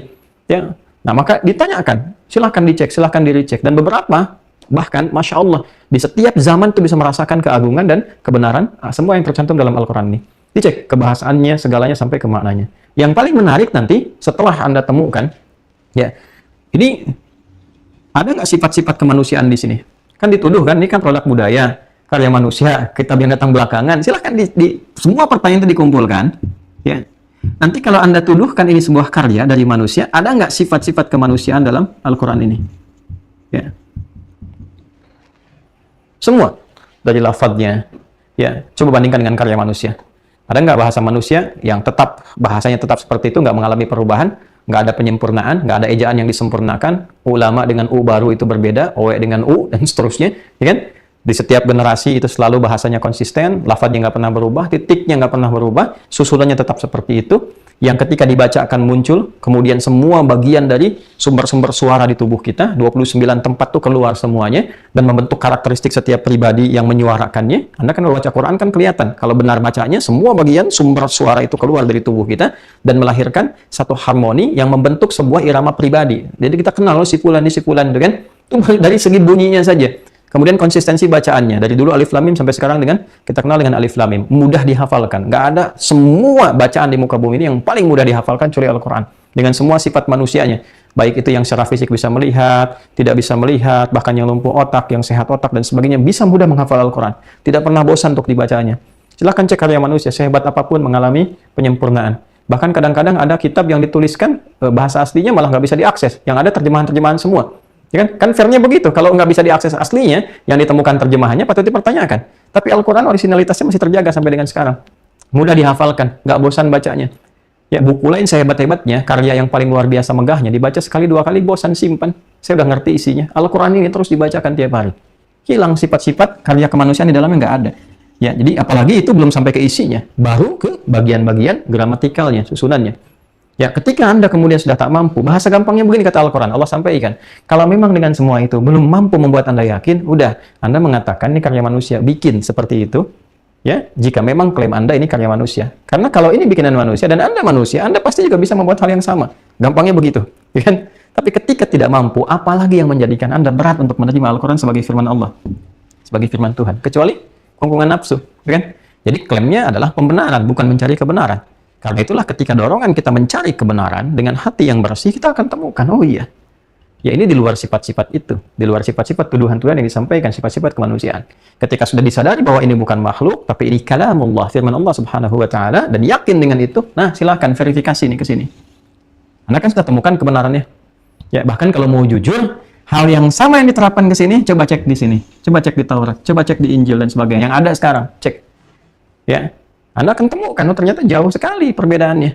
Konsistensi itu, ya, dengan sifat-sifat yang terkait dengan kalamullah, firman Tuhan, lebih banyak akan ditemukan di Al-Quran. Silahkan cek. Dibandingkan dengan kitab-kitab yang diklaim kembali ke Tuhan. Tuh kan? Balik ke sini. Karena itu kemudian, nah setelah ini disadari, kan banyak disoal Nabi SAW dari mulai fase di Mekah sampai di Madinah. Ya, Yahudi menyoal, Nasrani menyoal, dan sebagainya. Tapi kita kembali ke fokus ke Yahudi di sini. Mereka menyoal nanti satu-satu untuk menunjukkan kebenaran. Karena mereka tahu sebetulnya Nabi Muhammad ini seorang Rasul, seorang Nabi. Maka yang banyak menguji diantaranya siapa? Rahib-rahibnya. Para pendeta-pendeta Yahudinya, rabi-rabinya. Maka menguji Nabi SAW. Ya, di antara ujian itu ada yang detil ditanyakan, dijawab langsung turun ayat. Seperti yang saya katakan. Kita kan kalau Jumat tuh, di antara yang kita baca surat Al-Kahf kan? Ya, dan viral kisah terakhir itu tentang Dzulqarnain. Kan ada 4 kisah viral kan? Dengan turunannya. Kisah tentang para pemuda, Ashabul Kahf, kisah tentang 2 orang sahabat yang berdialog, kaya dengan yang sederhana, kan? Dan kisah Nabi Musa dengan Khidir, dan yang keempat adalah kisah tentang Dzulqarnain. Di kisah Dzulqarnain ini itu kan atas pertanyaan orang Yahudi. Kalau engkau mengklaim seorang Nabi, seorang Rasul, coba kisahkan kepada kami tentang kisah seorang yang agung, Dzulqarnain itu. Maka dibimbing oleh ayat, oleh wahyu untuk diterangkan. Setelah itu selesai masalahnya, karena terverifikasi. Apa yang disampaikan di kitab-kitab sebelumnya, ini uji nanti dengan ini, uji dengan ini, semuanya teruji betul. Ya, nah yang paling menarik adalah di kitab-kitab sebelumnya pun itu sudah ada ajaran tauhid. Untuk memverifikasi kebenaran itu, sebelum jadi verifikator di Al-Quran, diterangkan dulu oleh Allah logika tentang tauhid itu. Diterangkan. Nanti setelah paham, setelah mengerti, silahkan cek. Ya, silahkan cek. Itulah indahnya Al-Quran. Jadi tidak memberikan sebuah penjelasan untuk mengajak kecuali membuktikan proses kebenarannya dulu. Jadi ajarkan kita. Nanti itu baru sifatnya ini nih, tauhid, belum ke ibadah, belum ke sosial, belum ke akhlak gitu. Ini baru di sini saja. Nah, contoh misalnya laisa kamitslihi syai', yang disebut Tuhan itu, ya kan? Ya, yang disebut Tuhan harus beda dengan yang bukan Tuhan. Mutlak. Ya, totally different, harus beda sama sekali, nggak boleh ada kesamaan. Sebab kalau ada kesamaan di antara satu sifat dengan yang bukan Tuhan, artinya ada potensi yang menjadikan yang bukan Tuhan bisa jadi Tuhan. Ya kan? Maka ini harus punya sifat khusus yang melekat kepadanya tidak sama dengan yang lainnya. Ya, mukhalafatul lil hawadits. Ya. Jadi, apa di antaranya? Qul huwallahu ahad. Satu, gitu kan? Yang disebut Tuhan itu mesti tunggal, mesti esa. Satu-satunya tidak bercabang. Karena yang bercabang itu cuma makhluk. Ya, misal lam yalid wa lam yulad, tidak melahirkan, tidak dilahirkan. Kan melahirkan sifat manusia, dilahirkan sifat manusia. Maka tidak mungkin ada Tuhan hasil kelahiran atau ada Tuhan berpasangan untuk melahirkan. Yang berpasangan kan makhluk. Ya kan? Laki-laki dengan perempuan, ya kan? Kemudian pasangan siang dengan malam, demikian seterusnya. Jadi kalau ada yang berpasangan itu makhluk namanya. Nah, Tuhan nggak boleh berpasangan. Kan kita sepakat semua sifat Tuhan itu mesti beda dengan makhluk. Jadi kalau ada melekat pada makhluk berarti setiap makhluk berpotensi dipertuhankan. Maka Tuhannya akan relatif. Nggak ada Tuhan mutlak di situ. Karena semua makhluk berpotensi bisa dituhankan. Yang ini bisa Tuhan, ini bisa Tuhan. Akhirnya apa? Standarnya nggak ada. Jadi relatif akhirnya. Ya ketika menjadi relatif tidak hak, bukan Tuhan yang sesungguhnya. Maka kaidah yang diperkenalkan oleh Al-Quran sederhana sekali. Kaidah yang diperkenalkan oleh Al-Quran sangat sederhana. Dan itu sangat masuk akal. Laisa kamitslihi syai'. Maka tidak boleh ada yang sama, yang serupa dengan semua sifat yang melekat pada Tuhan. Jadi kalau makhluk yang lain berpasangan, ya maka Tuhan ini mesti ya, ahad. Mesti satu-satunya, tidak ada pasangannya. Lam yalid wa lam yulad. Ya, dia tidak melahirkan dan tidak dilahirkan. Artinya tidak berpasangan, bukan hasil kelahiran, bukan hasil yang melahirkan. Jadi kalau ada yang melahirkan tidak bisa dipertuhankan karena sifat makhluk. Nanti kalau yang ini bisa melahirkan, yang sana kenapa tidak jadi Tuhan? Ya, kalau ini hasil kelahiran, sana hasil kelahiran, kenapa tidak dipertuhankan? Ya, dan semua alasan itu bisa dilakukan. Ya, semua alasan bisa dilakukan. Nanti ada yang lebih dahsyat lagi malah nggak jadi Tuhan. Ya, misal ini hasil kelahiran nih, dipertuhankan. Klaimnya ini jadi Tuhan karena kelahirannya nggak normal. Dia lahir dari seorang ibu tapi nggak ada ayahnya, nggak ada bapaknya. Nanti datang yang lebih hebat lagi. Lahir tanpa ayah, tanpa ibu. Ya, kalau Isa bisa dipertuhankan karena lahir dari seorang ibu tanpa adanya bapak, kenapa Adam yang nggak ada ibu, nggak ada bapak, nggak dipertuhankan? Itu kan poin. Ditanya lagi, tanya balik tuh. Ya, jadi nggak akan pernah selesai isunya. Jadi sepanjang dibawa ke sifat makhluk, maka semua makhluk akan berpotensi menuntut hal yang sama. Maka yang paling fair adalah semua sifat Tuhan, Khalik, mesti keluar dari sifat makhluk. Nggak boleh sama. Walam yakul lahu kufuwan ahad, dan nggak ada serikat. Artinya Tuhan mesti yang terkuat. Ya, nggak bisa dia bertopang kepada aspek yang lainnya. Jadi nggak bisa banyak. Kalau banyak artinya lemah. Justru ketika dia tunggal, ini menunjukkan kekuatan yang sempurna. Kalau banyak artinya bersandar. Ya, untuk memutus ini ada khusus. Ini bagian hujan, ini bagian rahmat, ini bagian ini. Ini artinya apa? Tuhannya banyak. Kalau banyak punya kelemahan. Ya kan? Oh, ini yang mengatur peperangan. Artinya dia nggak bisa ngatur rahmat. Ngaturnya cuma urusan perang aja. Ini yang mengatur hujan. Ya, cuma ngatur hujan aja. Artinya yang lain nggak bisa diatur. Ketika banyak, ini menunjukkan Tuhannya lemah. Tidak bisa melakukan yang lain, dia butuh bantuan kepada yang lainnya. Itulah sebabnya tidak bisa kemudian masuk dalam kategori Tuhan. Kenapa? Ya, karena tidak memiliki aspek standar sebagai Tuhan. Ini gambaran. Jadi kalau sudah sepakat dengan standar ini, digambarkan dulu ya oleh Al-Quran. Nih, kita sepakat nggak? Dan kesepakatan itu dibangun berdasarkan logika yang sama, yang bisa diterima oleh setiap manusia. Ya. Jadi ini nggak ada sifatnya di situ doktrin-doktrin subjektif, misalnya mesti Islam, mesti tidak. Dibangun dulu nalar kita itu secara sehat. Ya, nih seperti ini. Disepakati nggak oleh kita? Oh, sepakat. Sepakati nggak? Kesepakatan itu sifatnya objektif, yang memang mau nggak mau harus diterima, nggak bisa ditolak. Karena kenapa? Ini sebetulnya mafhum bid-darurah dalam bahasa Arab itu. Sesuatu hal yang harusnya dipahami oleh satu akal yang sehat. Ya. Nah, ini gambarannya teman-teman sekalian. Jadi ketika sudah ini dipahami, sudah jelas, baru disampaikan. Sebetulnya tentang konsep ini, kitab kalian pun akan ditemukan. Di Taurat ditemukan, di Injil ditemukan, ke atasnya lagi ditemukan lagi. Tentang apa? Tauhidullah, sifat-sifat ini. Jadi artinya, kalau ada kemudian doktrin yang berbeda, penjelasan yang berbeda, itu artinya ada pergeseran. Ada sesuatu yang salah, gitu kan? Nah, nanti kesalahan itu pun silahkan. Quran memberikan sebuah kisi-kisinya. Ini diantaranya nih, ya. Misal nanti kita akan bahas satu-satu di antara kasusnya itu ya. Tapi nanti kita diminta untuk bersikap elegan, sangat luar biasa. Kalian cek sendiri. Ya, kalian kan ahli sejarah, ada pakar sejarahnya, cek. Coba masanya, ini disampaikan oleh siapa, dia hidup tahun berapa, menerima dari siapa, apakah ini firman Tuhan atau catatannya dia saja. Ya, kalau catatan, kenapa catatannya bisa merubah? Ya, kalau tafsir, kenapa tafsirnya berubah dengan teks aslinya? Coba kembali ke teks aslinya, ada nggak? Ditemukan nggak teks aslinya? Ya. Kok bisa kita ibadah lewat catatan? Kita kan nggak ibadah lewat tafsir. Kami ibadahnya lewat kitab aslinya. Qurannya ada itu yang kita baca. Tafsir itu hanya penjelasan. Ya kan? Dan ketika baca tafsir pun dirunut lagi, siapa nih mufasirnya? Otoritatif nggak? Tersambung nggak? Nah, makanya kita punya sanad. Ya, tersambung nggak nih sampai ke Nabi, terus disusul ke atas, ke atas, ke atas. Dan ini yang punya pakem. Nah, ini menunjukkan semua catatan itu, ya, semua tafsir yang disampaikan itu bisa terverifikasi dengan baik ketika menyambung kepada kitab aslinya. Itu luar biasa gitu. Dan ini pasti akan diterima secara ilmiah. Coba cek lagi. Ya. Sampai dengan ke atas. Ini contohnya.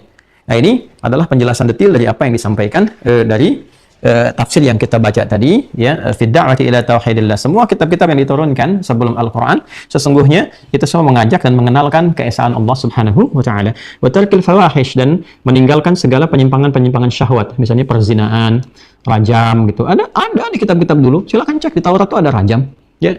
Kemudian di Taurat itu ada larangan meninggalkan zina, gitu kan? Larangan untuk berzina, ya, larangan untuk berzina. Artinya perintah meninggalkan zina. Larangan berzina, larangan selingkuh, gitu kan? LGBT dan sebagainya. Banyak sekali larangan itu. Ya, jadi kalau kalian kemudian disampaikan oleh Al-Quran, diturunkan lagi. Kalau mengaku tadi ya Bani Israel, katanya mengaku Bani Israel, kan? Generasi dari hamba Allah yang taat. Kalau benar taat kepada Allah, coba ajarannya diikuti nggak? Ya, ini ada fawahish nih. Ada zina, ada selingkuh, ada hubungan yang terlarang, gitu kan, hubungan sebelum menikah dan sebagainya.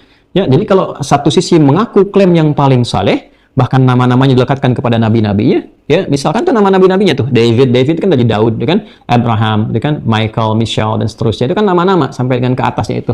Kahan misalnya ke Nabi Harun dan seterusnya sampai ke atas kan itu. Ya, kalau kalian dengan klaim dengan nama itu, dengan semuanya, klaimnya betul-betul adalah mengaku keturunan dari umat yang sebelumnya, dari nabi-nabi yang tersambung, yang saleh, yang dekat dengan Allah, coba cek ini. Ya, fawahish ditinggalkan nggak? Perbuatan-perbuatan buruk yang bersumber dari syahwat itu ditinggalkan nggak? Jangan-jangan namanya seperti nama orang saleh, tapi kelakuannya misalnya berzina, ya, selingkuh, ya kan, sudah bersuami, beristri, tapi juga mengerjakan perbuatan yang menyimpang. Ya, atau misalnya ya terlibat LGBT dan sebagainya, ya. Dan hukum-hukum terkait ini ada di Taurat tuh ada rajam, di dalam Injil juga ada rajam berlaku. Bahkan ada yang menarik nih, kalau nggak salah tuh J.P. Quinn ya, yang pernah jadi petugas di Batavia itu dari kolonial Belanda. Nanti silahkan diverifikasi ya. Itu ada di antara prajuritnya yang melakukan zina itu dengan, kalau nggak salah, sepupu deh, yang perempuan dari jalurnya dia itu. Jadi ketika tertangkap, nah itu dihukum, hukumannya dirajam, hukumannya dirajam gitu kan. Yang perempuan dirajam, yang laki-laki ini yang menarik nih, yang laki-laki ini dia kemudian diikat dulu di lapangan yang terbuka, kemudian hidungnya itu dicoret dulu dengan arang, dicoret dengan arang sebelum dia dieksekusi, ya, dicoret dengan arang. Nah, saat dicoret dengan arang ini kan belang tuh, maka dari situ muncul istilah hidung belang. Ya, ini bukan ngarang-ngarang ya, saya nggak punya TikTok yang sekali ketok yang otak-atik, bukan. Ini betul, silahkan cek dari sejarah gitu ya. Nanti begitu dicoret pakai arang, hidungnya belang, maka di situ muncul istilah hidung belang. Dan hidung belang itu kan dilekatkan pada aspek fawahish, ya, perzinaan, perselingkuhan dan sebagainya. Dia pria hidung belang, asalnya dari situ. Dan jangan lupa, ya kan, Belanda itu kan apa? Kristen, Protestan kan? Ya, kalau Portugis Katolik, Belanda itu Protestan. Artinya apa? Artinya di kitab-kitab sebelumnya pun ada tentang itu semua. Nah, ini yang kemudian disampaikan. Wal amru bil ma'ruf wan nahyu 'anil munkar, dan mengerjakan segala kebaikan-kebaikan. Nah, itu sifatnya terkait dengan sosial. Jadi kalau tauhidullah itu ritual, tauhidullah itu ketuhanan, ya, uluhiyah, tarkul fawahish dan sebagainya dari aspek itu masuk kepada ibadah ritual. Makanya ritual-ritual itu kita dilatih untuk terbebas dari perbuatan itu fahsya dan mungkar. Fahsya, fawahish kan jamaknya fahsya, itu sifatnya fahsya, kan jamaknya fawahish. Makanya ketika kita menunaikan salat, ya kan, saat salat apa fungsi salat? Innas salata tanha 'anil fahsya'i wal munkar. Quran surah ke-29 Al-Ankabut ayat ke-45. Utlu ma uhiya ilal kitab, ya, wa aqimis shalah. Innas salata tanha 'anil fahsya'i wal munkar.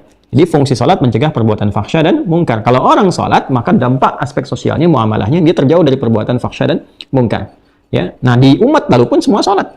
Nabi Isa salat kok. Nabi Isa salat. Quran surah 19 ya, Maryam ayat 31 tuh sampai dengan 33 itu. Ya, wa awsani bis shalah, dan Allah mewasiatkan kepadaku untuk menunaikan salat. Nabi Musa salat. Quran surah ke-20 Taha ayat ke-14. Innani anallahu la ilaha illa ana fa'budni wa aqimis salata lidzikri. Musa diperintahkan salat. Ya, Nabi Ismail ke atasnya lagi salat, bahkan minta keluarganya semua salat. Quran surah ke-19 ayat 55. Ya, wa kana ya'muru ahlahu bis shalah, dan beliau memerintahkan semua keluarganya salat. Nabi Zakaria, ya, Nabi Zakaria, ayahnya Yahya. Nabi Zakaria menikah dengan Elizabeth melahirkan Yahya, John, gitu kan. Ya, maka ketika meminta kepada Allah supaya diberikan keturunan itu lewat salat. Di Quran surah ketiga Ali Imran ayat 38 sampai 39. Hunalika da'a Zakaria rabbah qala rabbi hab li min ladunka dzurriyyatan thayyibah innaka sami'ud du'a. fanadatul malaikatu wa huwa qa'imun yusalli fil mihrab anna Allah yubashshiruka bi Yahya. Jadi semua yang terkandung di dalam Al-Quran sesungguhnya itu membenarkan, memverifikasi sekaligus semua yang terkandung di kitab-kitab sebelumnya.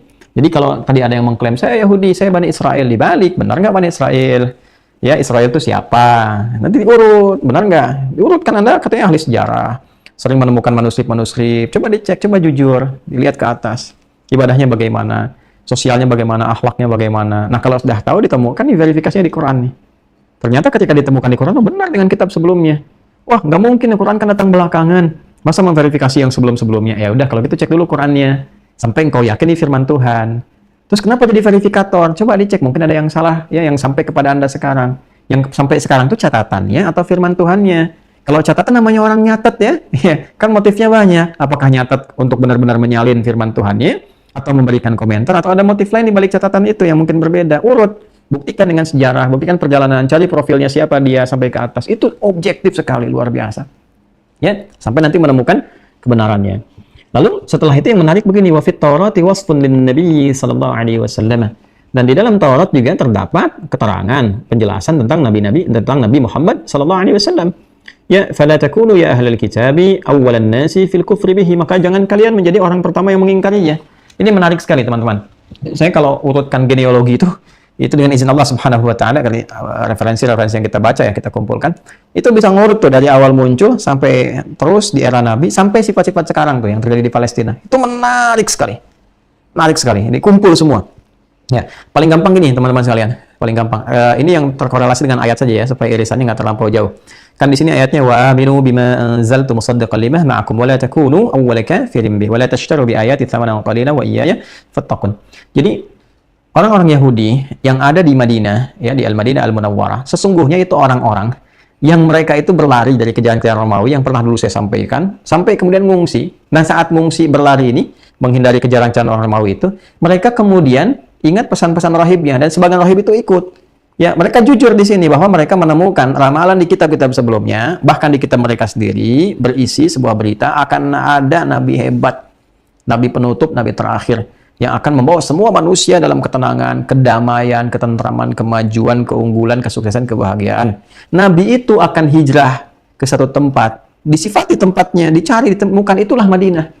Yathrib itu. Makanya mereka datang itu ke Yathrib dan mengambil bagian utara yang subur-subur. Nanti kita bisa buktikan kenapa di situ nanti ada benteng-benteng Yahudi di antaranya. Sampai sekarang masih ada bentengnya yang Ka'ab bin Ashraf itu. Ya. Nah, teman-teman yang umrah nanti insya Allah dalam suatu kesempatan kita akan terangkan itu ya. Jadi mereka ngambil bagian utara yang subur-subur, datang ke Yathrib itu, ya datang ke Madinah, Al-Madinah Al-Munawwarah itu, untuk apa? Ini awalnya untuk menunggu Nabi. Ya, menunggu Nabi Muhammad SAW jauh sebelum kelahiran Nabi Muhammad SAW. Jadi mereka eksis di Madinah itu, eksis di Yathrib itu untuk menunggu Nabi Muhammad. Dan karena mereka tahu akan hijrah dari Mekah ke Madinah. Dan mereka udah baca di Mekah itu akan begini-begini. Namanya Yahudi dari zaman-zaman dulu, itu ada sifat pengecut dalam dirinya, ketakutan berlebihannya. Jadi pengen enaknya aja, nggak mau berjuang. Itu udah lama sekali, udah viral sejak era Nabi Musa alaihissalam. Ya, idza anta wa rabbuka faqatila innaha huna qa'idun. Ya Musa, engkau aja yang pergi dengan Tuhanmu, kami nunggu-nunggu di sini deh. Tahu kalau menang kabarin, baru kami ikut. Itu dari masa lalu. Makanya kalau ada sekarang isu-isu misalnya propaganda atau berita, oh ini akan serangan darat, akan itu enggak di realitanya yakin, hakul yakin, enggak ada yang berani. Enggak ada yang berani. Ya, sekali lagi tidak ada yang berani. Ya, tidak ada yang berani. Paling-paling tentara sewaan atau juga berani sedikit balik lagi ngelihat-ngelihat gitu. Itu sudah karakteristiknya seperti itu. Ya, karakteristiknya seperti itu. Jadi dalam hatinya demikian. Nah, kenapa mereka nggak nunggu di Mekah? Tahu kalau di Mekah itu Nabi ini akan teraniaya, akan diusir oleh kaumnya. Nah, mereka nggak mau dapetin itu. Karena itu lebih baik nunggu hijrah di Madinah. Jadi ketika datang hijrah baru disambut gitu loh. Jadi, nah, yang menarik saya agak cepat saja ketika sudah mereka settle tuh ada Bani Nadir, Bani Qainuqa dan sebagainya, ada beberapa, ada Khaybar, benteng itu ya yang tadi saya sebutkan. Kan sudah saya urai di pertemuan yang lalu. Coba cek lagi ya teman-teman sekalian. Tuh dari jumlahnya, dari kemudian sukunya, penempatannya di mana, dari 4 suku besar yang sudah ada, itu udah nungguin Nabi. Tapi begitu Nabi datang, sallallahu alaihi wasallam, ya, mereka tidak mampu menerima Nabi dan tidak mengakuinya karena satu alasan saja. Karena pengennya dari garis keturunan mereka, Bani Israel ke atas, ke Nabi Ishaq alaihissalam. Tapi ternyata yang Allah pilihkan dari jalurnya Nabi Ismail alaihissalam. Walaupun sudah tercantum dalam kitab mereka. Dan pencantuman ini verifikasi kembali di Al-Quran. Ini yang tadi saya katakan di awal. Wa aminu bima anzaltu musaddiqan lima ma'akum. Kalian kan udah tahu itu, diverifikasi lagi, coba cek lagi, ya kan? Nih di ayatnya turunkan. Bisa coba buka Al-A'raf, Quran surah ke-7. Ayat 157, halaman 170. Kalau bisa dari 155-nya teman-teman. Dari 155-nya ya. Nah, dari 155, dari 169, halaman 169. Halaman 169 ayat 155 sampai 157. Waqtara Musa qaumahu sab'ina rajulan limiqatina. Ya kan? Jadi singkatnya begini, di era Musa alaihissalam setelah bebas dari kejaran Firaun, Allah selamatkan dan seterusnya. Kemudian tiba Musa pamit kepada kaumnya dulu karena ingin menerima wahyu dari Allah Subhanahu wa taala. Ya kan? Kurang lebih selama 40 hari terima itu di bukit Sinai itu kan, Tur Sinai itu. Sudah mendapatkan itu balik ke kaumnya, ternyata yang ditemui oleh Musa alaihissalam kaumnya sudah menyimpang. Ya, ditemukan Samiri dan mengambil anak sapi, lembu, diemas-emasin, disembah dan sebagainya. Singkatnya demikian terjadi. Musa marah, gitu kan, lalu mengajak kaumnya bertobat. Dipilih 70 orang. 70 orang ini diminta oleh Musa yang soleh-soleh, yang tidak terkontaminasi oleh orang-orang yang menyimpang ini. Ayo kita tobat deh, minta sama Allah ampunan benar-benar. Ini penyimpangan luar biasa, sudah sangat keterlaluan. Udah dibebasin dari Firaun, nyiksa, berketurunan-keturunan, Allah tenggelamkan di hadapan matanya, sudah bebas dari situ, tiba-tiba musyrik. Tiba-tiba menyimpang dari Allah. Ya, saking kesalnya Musa, ya, kemudian dihancurkan tuh lembunya itu, kemudian disingkirkan mereka itu, lalu setelah itu dibawa yang 70 orang, dipilih 70 orang untuk bertobat pada Allah Subhanahu wa taala. Nah, ketika mereka bertobat, mereka minta kepada Allah Subhanahu wa taala, ya Allah, itu kan, mohon ampuni kami, jangan sampai kesalahan orang-orang bodoh ini yang salah, kami semua dihukum karena kesalahan mereka, itu kan? Nah, karena nanti ada sifat dosa-dosa yang kalau dilakukan itu bisa, ya, mohon maaf, itu bisa menjalar kepada yang lain, bahkan yang nggak melakukan. Hati-hati, misalnya kayak zina gitu. Zina kalau jadi penyakit, yang lain bisa kena. Hati-hati. HIV misalnya kan, AIDS dan sebagainya nyebar, terus penyakit-penyakit LGBTQ. Jadi itu penyakit tuh, hati-hati tuh. Kalau udah kena penyakit itu nular kepada yang lain. Nanti yang nggak kena itu ke bawah-bawah semua. Ke bawah-bawah itu nular, hati-hati loh. LGBT itu nular sekali, dan itu merusak. Penyakitnya nanti nyebar kemana-mana. Hati-hati di rumah tangga, kena nih, yang laki-laki kena, itu kan rusak nanti. Ke istri hubungan rusak, ke anak rusak, ke semua rusak. Bawa penyakit yang lain, makanya disebut dengan penyakit sosial masyarakat. Hati-hati, dan ini sangat berbahaya, extraordinary crime. Ya, karena itu kenapa kita keras misalnya, tidak sepakat dengan ini, tolong bikin peraturan yang keras tentang larangan zina, larangan LGBT dan sebagainya, karena merusak. Yang terbaru kan cacar monyet dan sebagainya, kan dari situ juga sumbernya. Ya, mesti hati-hati itu, yang ketika sudah ada, kena yang lain. Jadi ada penyakit-penyakit yang ketika dilakukan itu penyakit sosial di masyarakat itu nular, yang lain yang nggak terlibat bisa kena. Ya, karena buruknya penyakit nih, karena buruknya penyakit ini. Dan hati-hati ya. Kenapa Allah ini kan nggak berbuat, kenapa kena? Ya ente kenapa diamkan? Dia datang bawa penyakit, Anda nggak perbaiki, ya, Anda nggak hilangkan, Anda nggak tepikan itu semua, gitu kan? Nggak larang. Jadi Anda sendiri yang menjadikan itu terbuka. Ya, nah setelah kena baru, ya Allah begini begitu. Kenapa dari awal sudah disampaikan, tidak disekat dan sebagainya?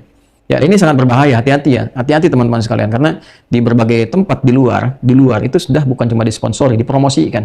Ya, berbahaya kalau sampai ke kita, apalagi sampai ke institusi-institusi. Saya ingatkan ya, teman-teman di institusi hati-hati dengan penyakit-penyakit menular seperti LGBT. Hati-hati sekali, hati-hati.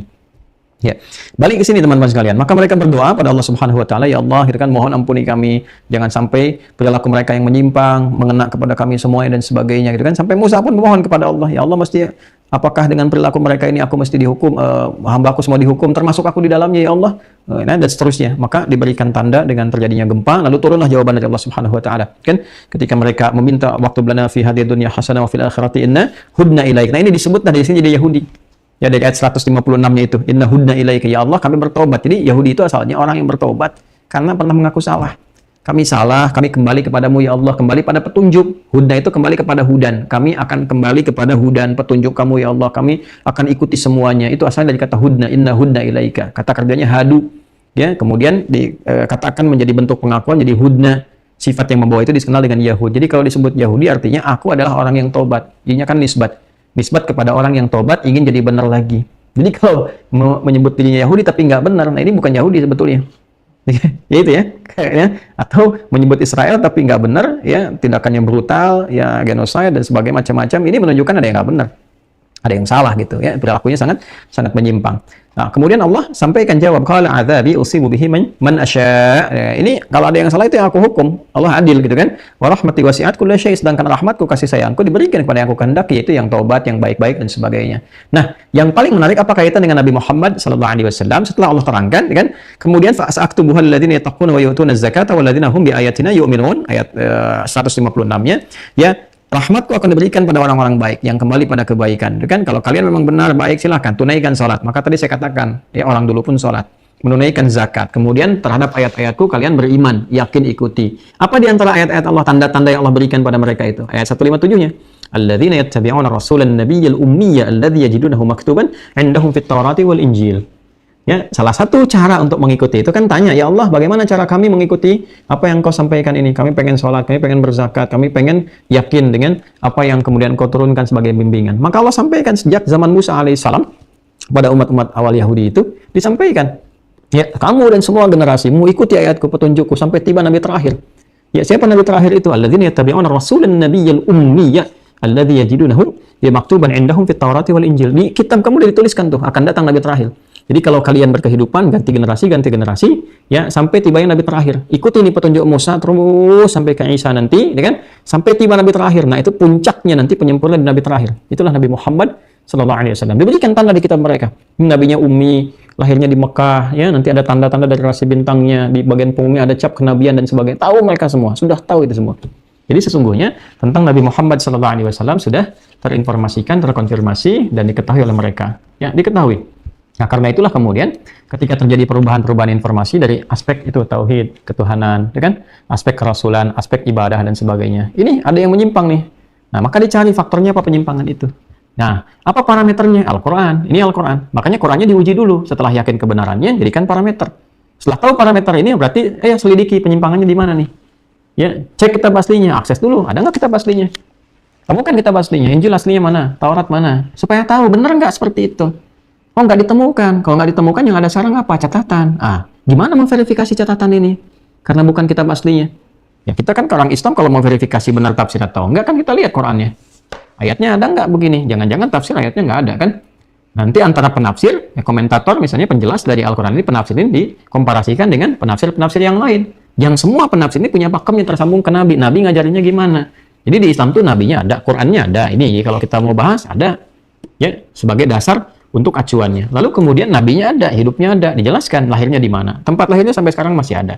Tempat hijrahnya masih ada, situsnya masih ada. Kemudian secara genealogi keilmuannya, sanad keilmuan, ya itu bisa ditelusuri. Nabi mengajarkan pada si fulan orangnya ada nggak? Oh, ada nih. Gitu kan? Lalu dibahas si fulan ini siapa? Kalau dia orang baik, kualifikasi baik apa? Ilmunya baru diterima. Kalau nggak baik, keluar dari situ. Maka muncul ilmu lagi. Jarh wa ta'dil namanya. Gitu kan? Ini yang baiknya, ini yang nggak bagusnya. Ini ukurannya. Jadi kalau indikatornya baik, terima riwayatnya begini. Nyambung nggak? Ini banyak syaratnya. Ya, jangankan Al-Quran untuk mendapatkan tafsir. Untuk hadis penjelas dari Nabi saja, itu syaratnya ketat sekali yang pokok 5. Mattasala isnaduhu, ya, binaqlil adli, ad-dhabiti, anil adli ad-dhabiti, min ghairi syudzudin wala illatin qadihah. 5 nih. Sanad mesti tersambung, yang tersambung mesti mutawatir, mesti adil, mesti hafalannya kuat, jangan salah titik koma. Kan mesti tidak terjebak pada perbuatan maksiat secara pribadi baik, ya. Kemudian juga tidak terlibat dalam persoalan sosial masyarakat. Ini diurut semua. Dan itu ada pakemnya sampai ke sini. Nah, yang catatan-catatan Anda itu gimana memverifikasinya? Ada metodologinya enggak? Dari mana tahunya si fulan benar ketika menyampaikan catatan? Biblios itu kan Bible itu kan catatan. Aslinya mana? Ya kan? Ketika disebut Injil, mana Injilnya? Lalu yang nyatat ini siapa? Dari mana tahunya itu? Dari Nabi Isa alaihissalam. Seperti apa? Jalurnya bagaimana? Ketemunya kapan? Dari mana verifikasi itu benar? Siapa yang membuktikan? Di Islam itu nggak ada satu pun yang nyatet sahabat, kecuali ada nggak bukti yang sezaman dengan itu yang benar-benar dia nyatet. Siapa yang tahu itu? Siapa yang dapat dari situ? Nanti kualifikasinya beda-beda. Ada hadis mutawatir, ada hadis masyhur, ada hadis ahad. Turunannya tuh bisa beda hukum. Gitu kan? Nah, yang pokok-pokok tentang tauhid, tentang ibadah, nggak boleh. Hadis-hadis yang misalnya diriwayatkan cuma satu orang, yang ahad itu diterima nggak bisa. Semua harus ada. Yang nyaksikan banyak nggak? Ada peluang bohongnya nggak? Itu sama nggak semuanya? Diverifikasi semua. Tersambung nggak sampai ke atas itu. Itu yang mattasala isnaduhu min aqlil ad-dhabiti 'anil ad-dhabiti min ghairi syudzudin wala illatin qadihah. Nanti ada mutawatir, ada masyhur, ada ahad dan sebagainya. Hadis-hadis itu diturunkan lagi. Dan itu jadi disiplin ilmu, bisa dipelajari setiap zaman. Nah, dari pelajaran itu jadi karakter dan jadi pakem. Nah, ini yang menjadikan agama terjaga. Makanya komentar pertama dari Ibnu Sirin yang dikutip oleh Imam Muslim dalam kitab sahihnya di pembukaan jilid pertama di kitab Muqaddimah, ya, disampaikan bahwa al-isnad minad-din, verifikasi lewat sanad itu adalah ya verifikasi terbaik untuk menjaga kebenaran agama. Jadi kalau orang salah belajar bisa salah menyimpulkan, salah beramal, salah ibadah, itu pokoknya. Maka di sini ayat 41 para Yahudi tadi, kembali ke Yahudi ya, mereka dipertanyakan ulang oleh Allah lewat Al-Quran. Cuma benar nggak kalian Bani Israel, gitu kan? Isi kitabnya benar nggak? Terus kan di kitab kalian ada di sini aja kan untuk nungguin Muhammad SAW. Kenapa setelah Nabinya ada, kalian malah tanyakan wahyunya benar apa enggak? Perlu verifikasi ulang, maka dibalas oleh Quran. Coba dijawab nih, pertanyaannya dijawab. Terus ditanya balik. Terus yang kitab kalian bagaimana? Mana aslinya? Datangkan Tauratnya, gitu kan? Yang hafal-hafal mana? Coba datangkan, coba bacakan itu. Nah, itu poinnya teman-teman sekalian. Itu gambarannya. Jadi di akhir ternyata diungkap salah satu motifnya. Salah satu motifnya adalah wala tashtaru bi ayati tsamanan qalila. Ternyata di antara selain motif-motif tadi ada perasaan iri, kenapa harus dari jalur ini? Ada motif yang lebih kuat lagi dari balik itu, yaitu apa?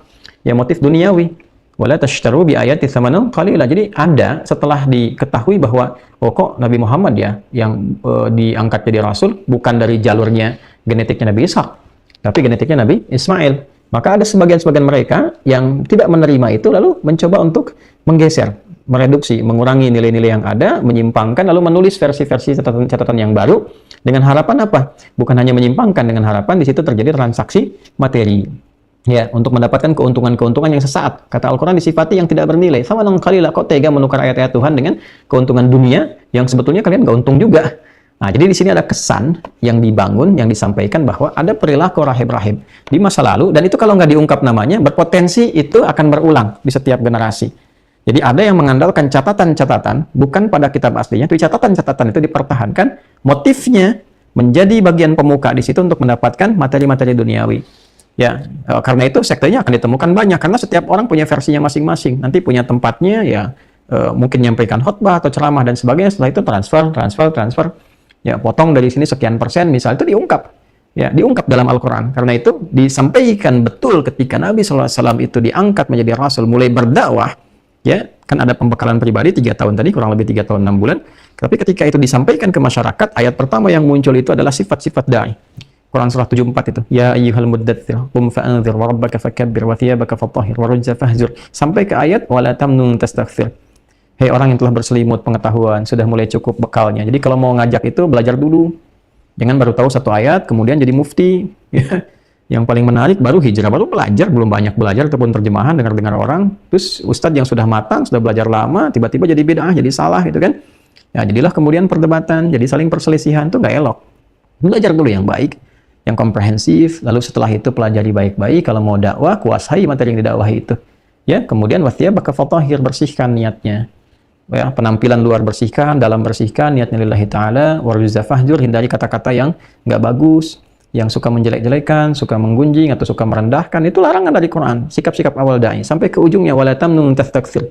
Wala tamnun tastakthir. Jangan engkau berusaha mendakwahi, memberi untuk meminta yang lebih banyak. Bahasa kerennya sekarang, jangan orientasi ngajarnya untuk nyari tarif, pasang tarif, nyari uang, nyari amplop. Itu bukan tipikal seorang da'i, bukan tipikal orang Islam alim.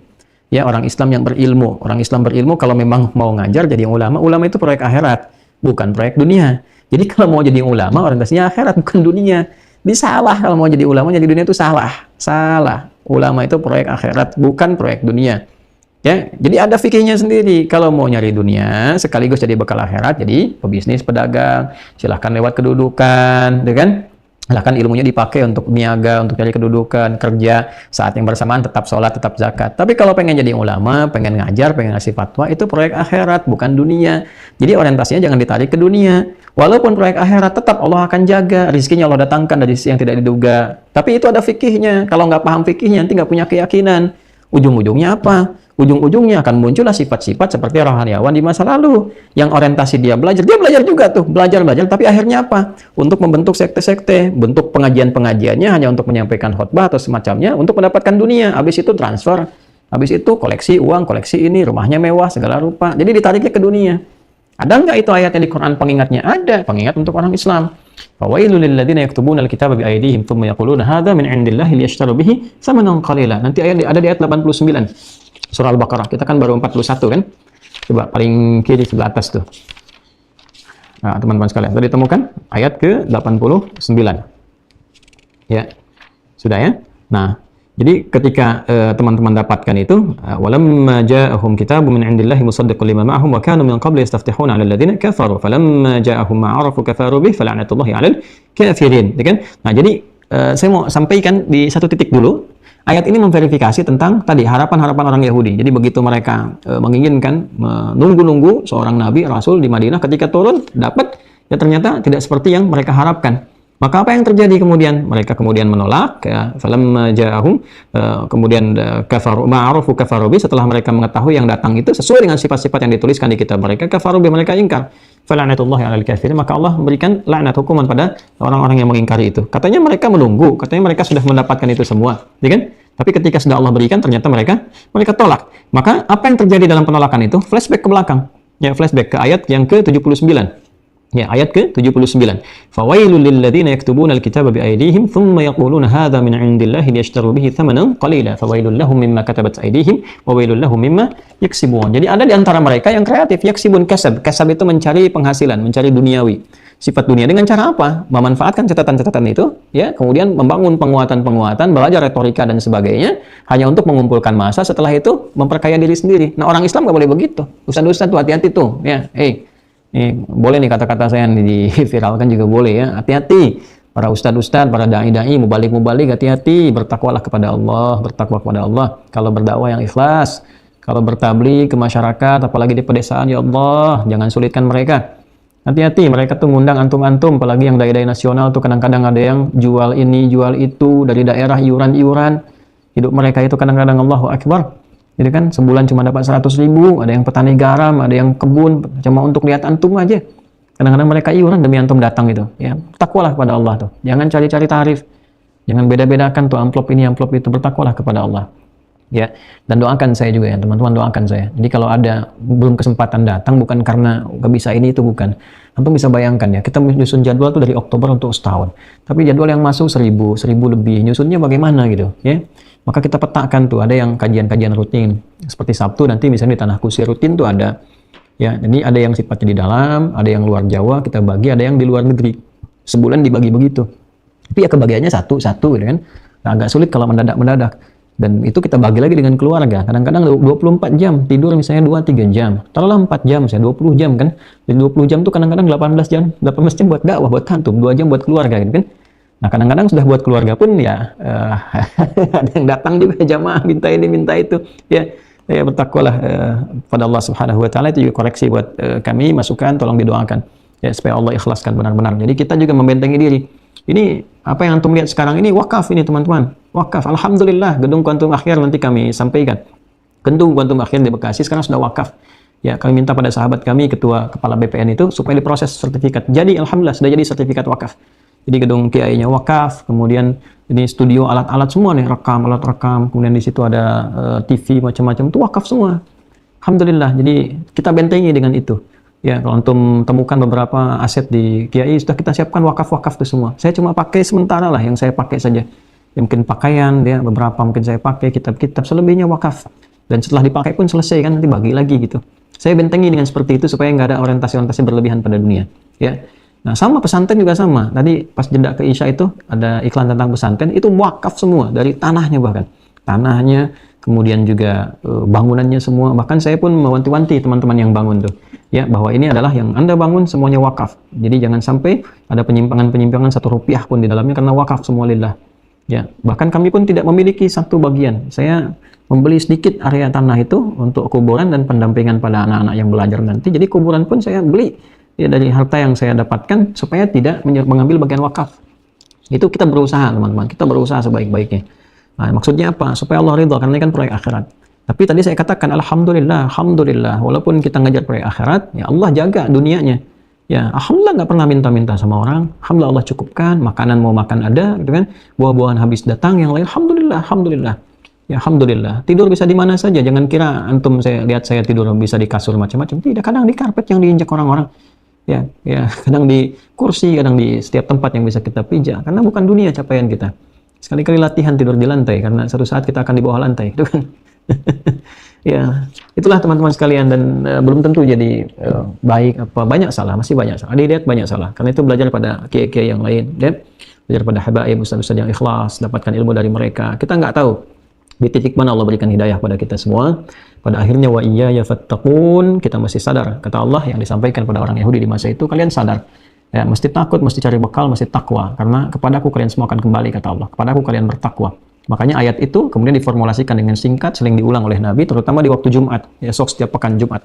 Di Ali Imran ayat 102. Ya ayyuhalladzina amanu taqullaha haqqa tuqatih wa la tamutunna illa wa antum muslimun.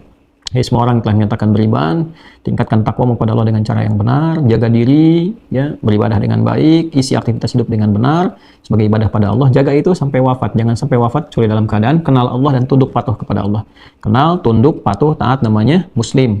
Ya, keyakinan disebut dengan Islam. Orangnya disebut dengan Muslim. Jadi itu inti kajian kita di pertemuan malam hari ini, teman-teman sekalian. Mudah-mudahan Allah muliakan kita semua. Dan yang terpenting adalah kita belajar. Edisi Yahudi itu sebetulnya banyak yang bisa digaji segmentasinya. Dulu pernah kita belajar sebagian kecil. Nanti waktu-waktu tertentu ya, kalau sudah ada kajian renggang kita bisa bahas kembali. Termasuk juga dengan fenomena-fenomena yang kita dapatkan kehidupan ini. Tapi pada akhirnya adalah itu menunjukkan kepada kita tentang kebenaran isi Al-Quran. Ya, maka dengan cara apa lagi Allah masih menyadarkan kita untuk dekat dengan Allah Subhanahu wa Ta'ala. Semoga Allah muliakan kita semua, semoga Allah rahmati kita. Dan saya tidak biasa ingin menutup dengan menyapa teman-teman sekalian. Ini saya jarang-jarang begini, tapi saya ingin lihat yang tersambung dengan kita. Masya Allah, ini ada live ya. Saya nonton sendiri nih, ya. Coba kita cek nih teman-teman. Baik. Tapi di sini nggak bisa dibuka ini yang dari mana-mananya ya. Type. Adanya malah saya aja ini. Nah, dari mana teman-teman yang tersambung? Boleh dikasih tahu supaya kita bisa sapa juga. Dari Malaysia. Malaysia, tuan-puan apa kabar? Ya, dari Thailand. Ya, apa kabar semuanya yang dari Thailand? Arab Saudi, kaifa halikum? Bikhair. Ya, untuk semuanya ya yang tersambung saat ini. Saya lihat ada apa logo-logo semangka itu. Palestina. Kita punya semangka nggak? Tadi saya makan semangka tadi itu. Ya, mudah-mudahan baik, sehat-sehat semuanya, teman-teman sekalian. Ada semangka. Ya, tadi barusan makan semangka. Nah, banyak hari ini teman-teman makan semangka. Ada. Masya Allah. Alhamdulillah. Jazakallah khair. Ini ada semangka nih. Masya Allah. Ya. Mudah-mudahan berkah ya. Saya lihat ada yang support ke Palestina sampai ke semangka-semangka. Tapi ini bukan dalil ya, bukan dalil syar'i. Ini teman-teman saja untuk memberikan support.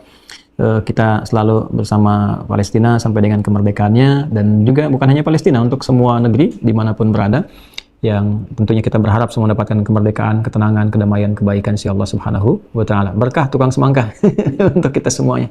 Teman-teman, kita berdoa. Mudah-mudahan doa ini dikabulkan oleh Allah Subhanahu wa Ta'ala dan memberkahi kehidupan kita sampai kita kembali pada Allah Subhanahu wa Ta'ala. اللهم تقبل منا إنك أنت السميع العليم وتب علينا إنك أنت التواب الرحيم اللهم يا أرحم الراحمين ربنا لا تدع لنا في مقامنا هذا وفي كل مقام ذنبا إلا غفرته ولا هما إلا فرجته ولا دينا إلا قضيته ولا مريضا إلا شفيته ولا حاجة من حوائج الدنيا والآخرة فيها لك رضا وفيها لنا الصلاح إلا قضيتها يا أرحم الراحمين اللهم اهدنا يا الله اللهم اهدنا يا الله نتقرب إليك يا أرحم الراحمين وانصر إخوتنا في فلسطين وخاصة في غزة وفي كل مكان المبتلين اللهم زد قوة المجاهدين في كل مكان وخاصة في غزة وفي كل يا الله مكان مبتلين وخاصة في فلسطين عامة ربنا آتنا في الدنيا حسنة وفي الآخرة حسنة وقنا عذاب النار وصلى الله على سيدنا محمد وعلى آله وصحبه أجمعين وآخر دعوانا سبحانك اللهم وبحمدك أشهد أن لا إله إلا أنت نستغفرك ونتوب إليك وآخر دعوانا الحمد لله رب العالمين نصر من الله فتح قريب السلام عليكم ورحمة الله وبركاته